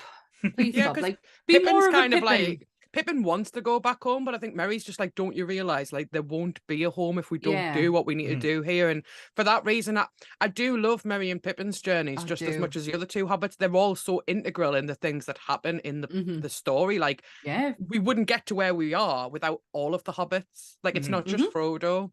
Well, Yeah. Frodo's Even a though he dick. likes to think it's even though he likes to Ant think and it's Dec. his own show. Ant and Ant and Dec. Dec. I saw that. But even though Frodo likes to think he's a one-man hobbit show, he couldn't do that without his three friends there. No way. They're all just as integral as each other, but I think the Hobbits more so, and it's why I absolutely love the scene in the end of Return of the King when all four of them get bowed down to, because it is all four. It should be all four of them. Yeah, it's not just Frodo. This is not Frodo's story. This is He writes the book, but like, you know, Yeah. he's not the main character and he can He's fuck not. off. Well, they always say about war Exactly. stories as well. The victor does tell, tell how on their Yeah. side. We don't know. Saruman might have had nice plans. He might have thought Middle Earth was going to be like a good place, but no, I doubt. we never got that side of it. I doubt it. End smash. I like that. Oh gosh, I'm out of my notes now. Oh my god! I am all out of notes. I feel like I've given you everything that I have learned. I was going to say, guys, get as much out with years. this as you can because it's not It's going to never happen happening again for a long Do time. you know what? I learned, I remember watching The Lion, the Witch and the Wardrobe, and I was like, I don't know what it was. Maybe I should have known this anyway, but I was watching it and there's a scene where there's like a tree and the kids are like, oh my God, the trees are alive and the trees are like moving. And I remember being like, wow, like C.S. Lewis totally ripped off Tolkien. I was like, actually, which one came out first? So I Googled it and like, not only were they best friends, but they also Yeah. shared ideas. And I was like, Yeah. I love the idea that C.S. Lewis and Tolkien were like, do we think trees are Trees. alive? Yeah, I could just Trees are alive. I would love to have been around in that conversation. I knew them two were friends, but I didn't realize like they kind of worked off each other. Yeah. Every time someone They- says Lion, the Witch and the Wardrobe, I just think of what did Susan do? Because what I'm did starting Susan to think, do? Tolkien and C.S. Lewis must have just been stoners. Yeah, come on. No, they just I mean, drank tea. I mean, well, what is Longbottom Leaf? Yeah, it's weed. It's got to Yeah. be, right? Yeah, so he's Alf writing keeps a calling it story about. gillyweed, and I'm like, you completely Oh, mixing sorry. two things up. Like, Tell you what, everyone would be fucked if I was a time traveler because I would be stealing all these ideas. I'll tell you that for now. just imagine if you could go back and be like, oh, You know what? I literally said tonight with Coxie, when we were watching Die Hard, I was like, imagine if we went back in time and wrote this. like actually just like I created Die Hard. Yes. Yeah, I created nobody in this world would believe me being me wrote Lord of the Rings. It just wouldn't happen. What we need is probably there's a version out there, a northern version of Lord of the Rings. Like say, Well, Sean Bean would be in it. That's for fucking Yeah, sure. Just yeah. just cast Sean Bean in everything. just have some chavas going up the hill to smash a few bottles off. You could have Stephen Graham as one of the hobbits. Stephen Graham. Yes! That would be the scariest thing ever. It was Imagine him those just like little swearing. it's like fighting everyone. Like, oh, you told me, like, fuck you. Oh, the scene where the ring wraiths have got the hobbits all cornered, and you've got Stephen Graham in the middle. Get, oh, mate, let's go. Tell you what, though, like as a movie as well, there's so many different scary or like different elements, especially in like say the Fellowship, like when the ring wraiths have like Frodo on, like when they're on that type of again on that type of big huge thing that's open in the air where like anyone can come and see them. Weathertop. Weathertop, that's it. And like that attack as well, that is just absolutely amazingly well done. Even though Aragorn can fight them all off and realizes I'm going to set them all on fire. But yeah, Let's go, bitch. Actually, I have one more thing to add, and it kind of goes in well with what you were just saying there. The body count of all three films. Do you want to hazard a guess of the body count? Are we including like battle deaths, like people who died in wars? I'm going to say yes. Is it better than Claude Rains? Ha! Yeah. It's not as much as you think it is. Right. And I don't know. I got this off a website that Can I'm I not make quite... a guess? Go on while I fact check myself. I'm gonna guess because what do they say? Like it's almost like 10,000, like 100,000 people. at, So I'm gonna make a guess at 50K. That's my guess. 1 million 120K. deaths. What was that, Lee? Sorry, 120,000 for me. 120. I'm saying 1 million. Yeah. Million fuckers died that day. Oh crap! There's the fight at the beginning as well. Yeah, I'm just 150 thinking. 150,000. Like, how many bodies do we see just like fly over? That's why I don't think this number is accurate. I think 1 million. So, you think 1 million? 1 million. I can't even fact check myself properly. Does the dwarfs count as half? That's not funny. Right. The number that I have is actually only 4. I think it's Return of the King. I thought you said 4. Four, I was four like, it's deaths. definitely more than 4. It's actually what the number I've got written down is 468,000. So I got closest. No, actually, that's a lie. I can't I think count. Lee's the closest. Yeah. 468,000. I That's said the number that I've got. 50,000. 400,000 people in that film. And that's why I was like, CGI people, that yeah. seems it just seems quite low. Joe's in like, this chat going, 4? Oh, no, it's just my dodgy northern accent. No, 468,000. Right. That was the number I got. So yes, Claude Rains is definitely not matching that number. All right, and give him time, give him a ring. He could do some damage. My Lord and Savior. To be fair though, Claude Rains. Frodo just basically does the Claude Rains impressions as well when he puts the ring on. You fools! Ha You cannot see me, you see. fools. That was the morphin. That's what happened to Claude Rains. He found the one ring and he never took it off. That's it. And it just fucked him up. He did not have enough fun with that ring while he was invisible, did he? No. Nah. He did, but you can tell Bilbo's had some fun with that. Yeah. Because he got the idea to do the whole party and the trick and everything. I'm actually reading Lord of the Rings at the moment. And I read the first chapter. I'm taking it slowly because I don't want to lose interest and I don't want to miss anything. So I'm taking it slowly. The first chapter is obviously all about the party. The scene between him and Gandalf with the ring is, wow, Bilbo is much more aggressive in the book than he is in that moment when Gandalf's like, you know, what's going on with that ring there? And he's like, you're not fucking having it. He's a lot more That's aggressive. a direct quote, people. Yeah. Yep. Just a quick question Absolutely. regarding like the use of the ring as well, because every time Frodo put the ring on, it alerted like people, like the bad guys, to where he was, and it went into like that slow motion view thing and stuff like that, where it was quite quite a offense to your senses type thing, because that like Frodo looked overwhelmed every time he had the ring on. Yeah. Did that same thing happen to Bilbo? Because because he used to use the ring quite a lot. Yeah. And he never got like the scars and everything. I know, getting closer to like Mordor, so it was having more of effect and taking over Frodo. But Bilbo seemed, as you said, to be having more fun and enjoying it a lot more. I wonder if Bilbo had kind of like, it wasn't like an instant, because it was very instant that when Frodo put it on, they were there, they knew what was going on. Maybe it's like being a build up. I think I know the answer. Oh, yes. I think it's because it's not until Bilbo gets rid of the ring that Smeagol tells them who has the ring. Right. So they're not looking for it at that point.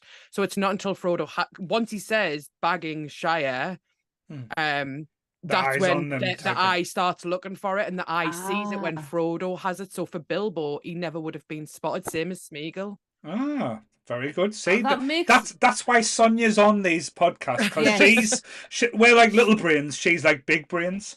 That's so true. You are the big brain. You are the big brain. Yeah. Sonia, big brain. I'm going to use this moment to show you my my sword. Is that Sting? It's Sting. With Leah, you getting your sword out on stream? It's the 14-incher. It's kind of shining blue. Oh no! It's just a fucking monitor. Coxie! You got them orcs downstairs again. Get them out of the house. Oh God, that's so funny. So, Gordon, like, I know, I can say we've probably already answered this question as well. Who's your least favourite character in the movies? Well, for a very long time, it was Miranda Otter's character. I couldn't fucking stand it. I love the fact that she kills the Witch King. I love her now. Yeah. When her brother is like, no woman's on the bat. What do you know of battle? And it's like, hey, yeah, what the fuck do you know? Do you know what we fucking go through? I could feel it in her that she was ready to rip him a new one, and that she does it anyway. Like, I guess that her brother means so much to her that she would take that to heart and be like, oh shit, yeah, like maybe what do I know? I don't know this, and question herself, but she doesn't. She does it anyway. And when she says that the line, I am no man, and takes her helmet off, I used to cringe fucking massively at that line. Oh, Now nah. I'm like, I'm a fuck massive. yeah, I've bitch. always been a fangirl of that line. Like, I think that's because I grew up on Buffy though, so I love like strong, Yeah. independent, powerful women. You know, and it's Yeah. just that, and it, you know, it's not because of her that she wins that fight. It's because of Mary. Yeah. But like That is very true, but she is very but much she's there. yeah, good for her. And she married Faramir. Yeah. And she gets How the nice. guy. She gets yeah. the guy. But when you think about it as well, that's subtly done now when you look at the Avengers Endgame, what they did compared to, like, say, look at that all moment. these women. Yeah, there was very. It was. It only made us cringe because of how I felt of her as a character. I hated the fact that she was going after Aragorn, given that she already knew that he hadn't intended, and he was very much, you know, his heart was in that place, and she still kept on going at him. It used to annoy us, but then I look at the other side of her, and she was such a true person, like, and she could have really just fucked off and left them and be like, right, fuck yes, I'm not doing this. But no, I have a lot of more respect for her now, and I love Miranda Ottoman. Fucking come on, Sabrina, she was amazing in that. Yeah, she's class. What about you, Lee? Them fucking Saxville Bagginses. Saxville Bagginses. Yeah. Do you know who she Vultures. is? No. Can you remember Brain Dead? It's Yeah. the mom from Brain Dead. No way. Yeah. No, it's not. It is. Holy She's a shit. Peter Jackson actress, and he couldn't quite fit her in anywhere else. And yeah, it's the mom from Brain Dead. Lionel. I'm fucking like I regular at least multiple times a year have to say I kick ass for the Lord. I kick arse in the name of the Lord. Was there any big cameos in the Lord of the Rings films? You know how, like, Star Wars, I got Peter people. Jackson. Peter Jackson. He's in all three. Yeah. Guy eating a carrot. He's eating the cat. He's got the eye patch. Yeah. And in the third one, he's a pirate. He's a pirate in the third one. Every film he does, he's always in them. Frighteners, it's quite easy to see. Yeah. Kind of like M. Night Shyamalan. He's always in his own films as well. Yeah, it's very true. I just don't like Legolas. Flat out. Don't like Legolas. Fucking hated him in The Hobbit and all. I was like, I don't want you in this. You don't look young anymore. I didn't realise that elves got puffy faces. You look awful. Go home. Peter Jackson's kids in it as well. Yeah. Yeah. Are they? Is one of his kids the one that Sam picks up at the end? No, that's his kid. Oh, That's yeah. Oh. That's Thingy's kid. That's God, what's his name? Sean Astin. That's his little girl. Oh, She's yes. just, they've just released photos of her. She's just graduated university or high school or something, and they use the reference of him holding her in Lord of the Rings, and it's like, oh, look at her now. Oh, that's really sweet. Oh, Sean Astin is, like, I know we haven't talked about Sam nearly as enough as he probably deserves in this thing, but Sean Astin, like, what a resurgence he came about, like, because went from Mikey and the Goonies to not even seeing him, and then, like, say, he came out and he's done loads of stuff since then as well. So can't want anything, like, say, anything bad against that man, because there's so many videos at conventions as well where if someone's got like I said, like a disability or like an issue or like say, and he takes time out just like to make sure they're comfortable. And I know a lot of actors do, but I think there was one there where it said there's a famous video where this girl goes up and says, I came out the house and I've got depression. You helped me out that for the Lord of the Rings films. And he makes a big deal. He like screams at her, goes, you know what the thing is? So I've had depression, and he talks to her like on a human level as well. He doesn't talk down to her or pander to her as well. And it's like, if I would recommend anyone to look for it and search it out. It is a beautiful thing to watch. He's so a lovely man. He's He's just lovely, isn't he? He's so open about because there's a lot of things about nepotism and nepo babies, and he is a nepo baby. And he's very open at the fact that like my dad, his dad, but kind of stepdad, He helped me out massively. If it wasn't for him, no, I probably wouldn't have been in the Goonies. No, I probably wouldn't have been an actor. But that doesn't discredit the work that I've fucking done. Like, yes, my dad gave me that helping hand. The name that I carry holds some weight in the industry, but I put the work in. Yeah. I did the hours. Yeah. I went to drama school. And he's so open about it, and I think it's absolutely fantastic because people get really scared when it comes to that word, but they work for it. Yes, they have they can have like a helping hand, but there's got to be some talent and some work behind it, and that's what he brings. I think he always brings a heart. Everything he does, Yeah, like even he is the heart. Yes. He is the heart. Like even in Stranger Things, like we all love Bob. It's still too soon, man. Rest in peace, Bob. He'll come back in the final season. We'll bring them all back. It was all a dream. Don't worry. I hope so. I swear to God, if it's all a dream, that's it. They're in limbo, like Lost. Count me out. They'll do a Lost thing. Well, it was all in limbo. The scene where he gives the it's in the Two Towers where he gives the heartfelt talk to Frodo, and he's just like, there's good in this world and it's worth fighting for. Like that to me just encapsulates all three films, and of course it's Sam that says it, and that's why he's there. Like, he's just so pure and so good, and I feel like Sean Astin is too. Like he is Sam. Like IRL, isn't he?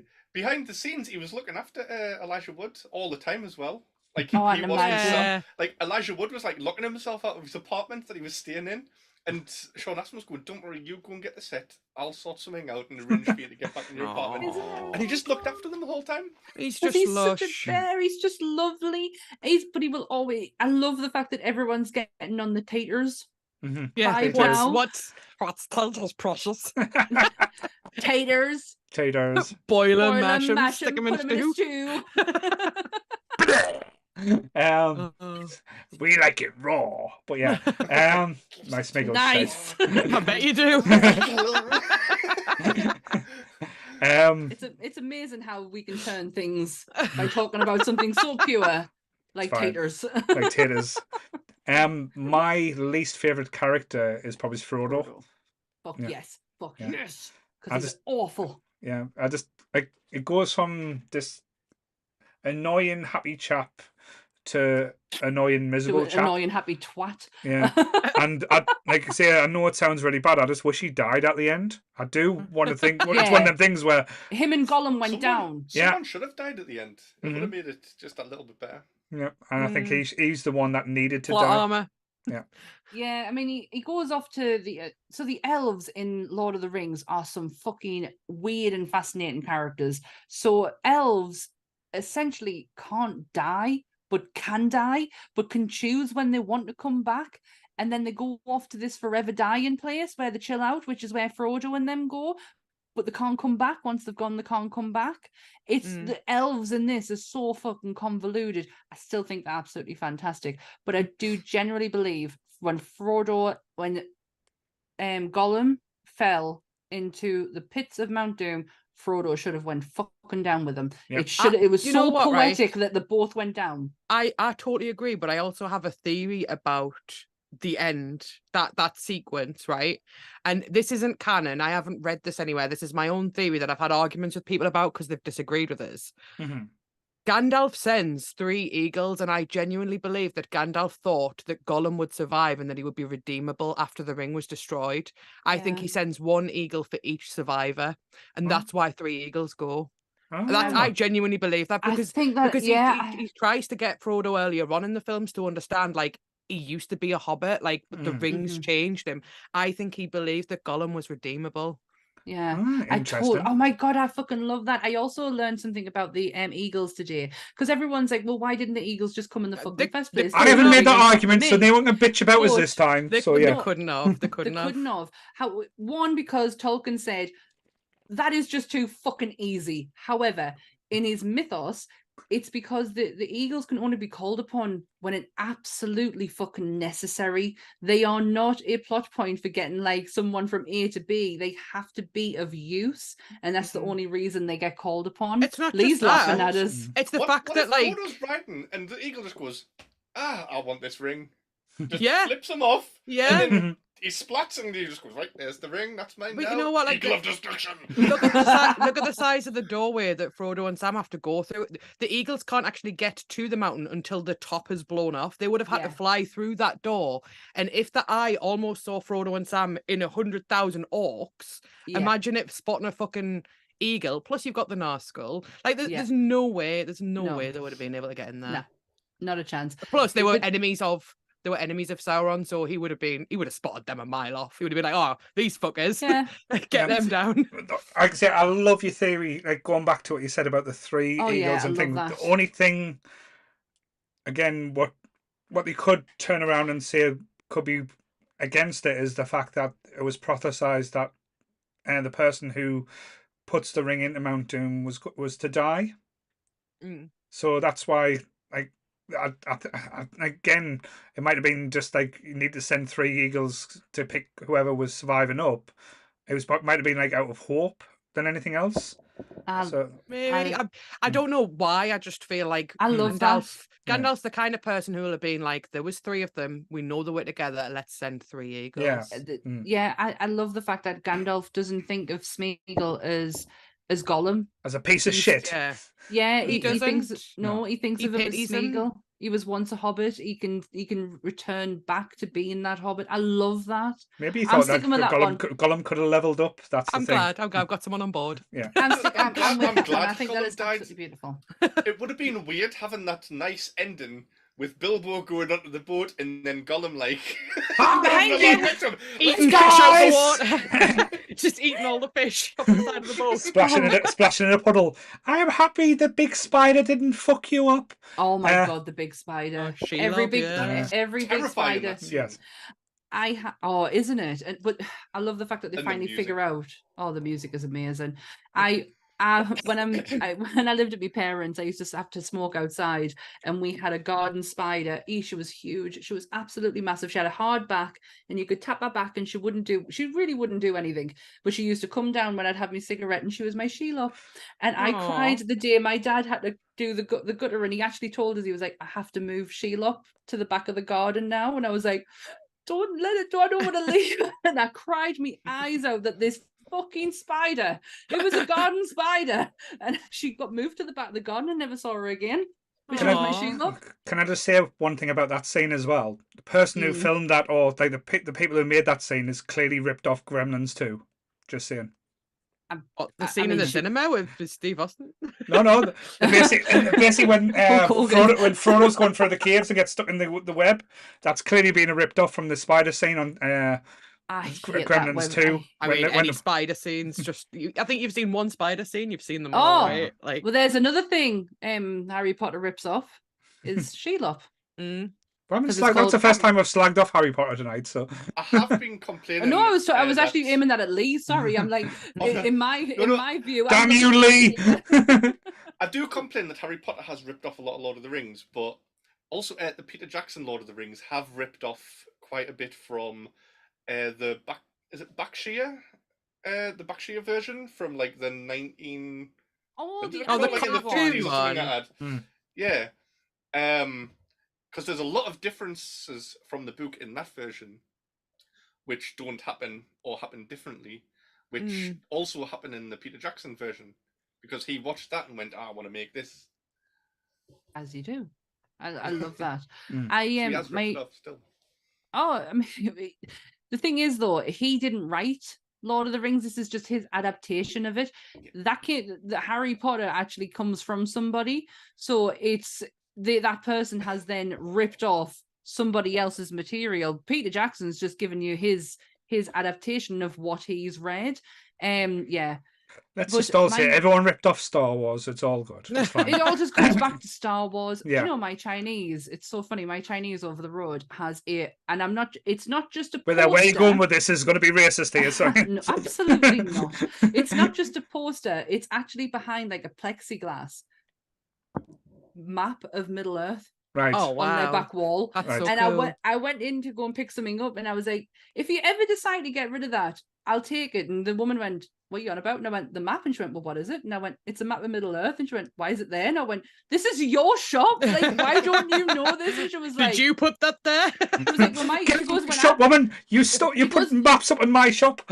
She says whenever I come in here, I'm just facing forward. I've never actually noticed. Wait there. What's it up? She goes into the place to work and she does she's that intense or she's that hard work and she only looks forward. Yeah, she says, I do not believe never this. Look forward. I went, well, if you ever want to get rid of it, she went, I doubt that's going to come off. It is literally like glued to the Could you imagine wall. all the stains and smells that'll be inside of it? Oh god, the grease behind it. I still want it though. So every time she's finished, I'm going to phone a Chinese now. Just looking at the wall and smelling it. But yes. Yeah, if you're ever hungry, just come and smell me wall. Come and sniff Sammy's I wall. just want to say, like, for my most hated character, I was going to say Frodo, but because Paul said Frodo, I'm now just going to use the easy option and say Denethor. Because, like, he's just what an absolutely epic cunt. Like, what an amazing actor though. The guy who plays him is John Noble. Anth loves him. The minute he comes on, he's like, oh, I'm gonna watch Fringe again. Never does. Never does. But he's such a good actor. But he is an arsehole. He is the epic arsehole. He is. He's just a twat. It's just like the scene eating the tomatoes, top of the list, obviously, and then just how awful he is to Faramir, what a pedestal he puts Boromir on.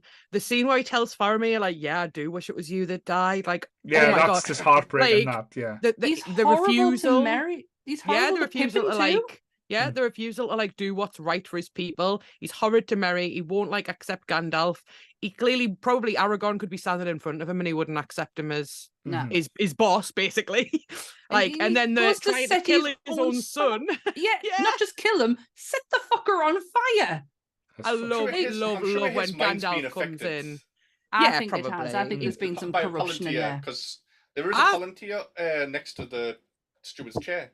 Later on. Is there? That's the one that Aragorn goes and grabs, and he's like, I thought that was the one that Gandalf brought. I thought that was one Gandalf brought with him. I did. But it's next to the steward's chair, which is an odd place to put it. Isn't someone sitting in that chair that was a Gimli? Give me a second. I'm just going to put it here because I'm a stupid idiot. I'm a stupid Chris. I don't know what I'm doing. I do think there's corruption there, and I think it kind of like spills into Boromir's character ever so slightly. There's like, he is almost his father's son in some ways, but he's also himself, which is why you get the true Boromir at the end. But he is one epic arsehole. What? Yes. He is. Like, he's the worst. He is. He's the worst. He's the worst. If there was dad, a poster child leader. For like, oh, he's just the worst. That would be him. Yeah, it would. He's got a great name though. Denethor. Right. He's the only one I didn't write down.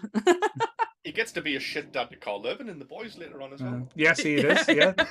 Hey, king of the nerds, right there, man. Carl Urban. He covers every nerd. What an absolute legend. Yeah, Marvel, Star Trek, Judge Dredd. Judge Dredd. Oh my god, he's amazing in Dredd. He's in Thor and Surge. He's a Marvel character. He's going to be Johnny Cage in Mortal Kombat. Is he? Oh, yeah, no way. He is being cast as Johnny Cage in the new Mortal Kombat. Do you know the one? Has he done Star Wars yet? Not yet, I don't think. I mean, it's yet to come, but he is the king of the nerds, isn't he? Like, let's be fair to him. And he is. I love Billy Butcher. I love him. I do. I love it, but I love his Dredd as well. I love Dredd. Dredd is so good. Like, Dredd is just such a good standalone movie. Yeah. Like, it's just incredible. And he's such a chameleon, I think, in a lot of the works he does. I think like, you're like, holy shit, it's Carl Urban. Yeah, it's when he plays Surge. Dredd's going on the list for one of the films for next year as well, I think. It's when he plays Surge in Thor and he's like, my stuff. My stuff. I call this Tex ass. Dredd's an amazing film, but it's just a Hollywood version of The Raid. Yes. Well, that's a conversation for another time. Yeah. So to wrap up, guys, there. So again, I'll end it the way we started it by saying this movie, the movie franchise, shall we say, when it came out, it revolutionized, it changed the way movies were made and what everyone wanted to be after that point. Everyone wanted to have that franchise or be that main player. So for all the negative things I can say, I will say thank you, Lord of the Rings, for coming along and changing cinema for the better? Oh, well, the last line that's spoken in the movie is the last line that is spoken in the book. Mhm. And it is, well, I'm back. Back again. I Shady's guess I'm back. Frodo's back. Tell a friend. Yes. Sorry, I couldn't. It was too lined up there. You give me enough time to have that like kind of silent moment. So that was perfect. So yes. One thing Brilliant. I want to say before we start wrapping up as well. Yes. Again, to be a little bit serious, a lot of people are going through a lot of shit at the moment. Like I say, I know this time of the year, so please be nice to everyone. Look out for everyone, and just a big want to say I love you to Mr. Captain Goodwill, who's going through probably the hardest time he's been through ever. Like I say, again, I know he's probably not watching this, but I do want to dedicate this episode to Michael and to his grandmother who passed last week. I love you, We big love guy, you. and can't wait for you to get better. Big salute for Captain Goodwill, everyone. Salute. Thank you. Yes, Michael, we love you so much. And also, if like it is a hard time at the moment, remember our Discord is there. If anyone needs just a fucking giggle, you will get it out of our Discord, guys. It is so hilarious. And also, if anyone needs to chat, my DMs are always open, and I talk a lot of shit, as you can tell. I will help out in that arena. And she was complaining as well that she hasn't had a dick pic in a while, so help her out, guys. Sorry. Do you know what? I've never actually had one before, so if you want to be the first, I'll send you one, Sammy. But yes, thank you, Sonia. Thank you, Lee. Lee is the Discord demon himself. Sonia, it's called Daddy. she streams on Twitch, so please follow her. She does all the scary games and funny games. This is the last time for we won't see you next week, Sonia. We will. I know, well, not next week. We'll see you for the week after. No. Is that? Oh well, yeah. You see me for the quiz thing, but yeah. But from a podcast perspective, I'm not back on for quite a while now. Oh, we'll change Again, that. Don't worry. no. I'm gonna miss you guys. I'm gonna miss my Sundays. You know what? I wanted to say something quickly before we end as well. I'm actually in March. I am going to London to see Return of the King with a live orchestra. Oh, I just wanted to throw that in there. That is fucking amazing. I was just about to say cut her mic, but I love that so much. So I that as well. Sorry, what? Is Joe going to that as well? He is. So he bought me the tickets as a wedding present. Yeah. Oh, okay. That is just even more lovely. Oh, take some clips and send it our way as well. I will. But don't get yourself done for copyright and stuff like that. Send them to me. But yes, tomorrow me and Lee's back on Ramblecast, where we were talking about games tomorrow night. Fuck yes. With Jake and the eighth wonder of the world, that is Adam. Then we are back on Wednesday. We don't have a Sunday episode next week because it's Christmas Eve. So you've got better things to do than watch us sad faces. So we are going to be live on Wednesday night, where Lee will be returning again, and we'll be talking about pirates, where we were talking about the One Piece. This will be Lee's time to shine, because I will be sitting in the background just like taking in everything, and Lee's going to take charge of the One Piece episode. Lee can't take charge of himself. Jake never. Yeah, Jake's on that episode. I think Jake might be taking charge of that. You, Jake, and Cate and Paul, because I know Paul's got some. You know, he's been watching it. I'll just sit there and be like, "Fucking pirates, get in!" Yes, pirates and boobs. But yeah, fuck yeah. And then the week after, we do have, because I don't know if the trekking's going to go ahead. So, like I said, I don't know what's happening, but I don't think it will be. No. But the week after, we are doing. We normally do an end of year review, but we've kind of switched it up a little bit. So we do have the quiz mistress back, Jessica, where a few nerds will bravely go on YouTube with us, where we will be doing the big nerd quiz of the year. Fuck yes, there's going to be people who you've probably heard us talk about who's never been on camera before joining us. it's gonna. Do you know what it's like? We can't have a year of 2023 where we did a 24-hour live stream to end it without not doing something so big like this quiz. So yes, So we have to end on a bang. well, definitely will And be a bang. Jess is absolutely amazing. Yeah, as a if you quiz, if you watch the quiz, quizstress. she's Quiz fucking mistress. brilliant. But yes, I've never seen someone so fucking organised. Yeah, she's incredible. She's incredible. just the one rule this year as well: if you question the quiz mistress, you get a point deducted. So that's because Joe and Sonia were the two naughty ones last time. Because we don't want the quiz to go on for 7 hours. But yes, Yeah. And also as well for New Year's, me and Sammy might have a little surprise for you. We're not going to let you know, but Nope. we're going to let because me and Sammy are the sad cases and our significant others are working. So we thought we're going to do a podcast on New Year's Eve. So yeah. Yep. Fuck yeah. We're fucking doing it. So tune in for that. Yeah. So yes, so please, like I say, like and subscribe, follow us, Monsters Trekking.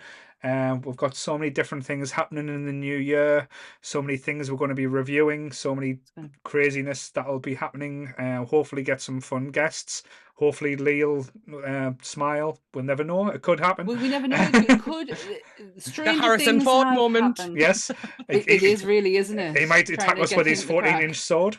But yes. Wow. Is this? Have I gone a whole episode without mentioning monsters? Yep.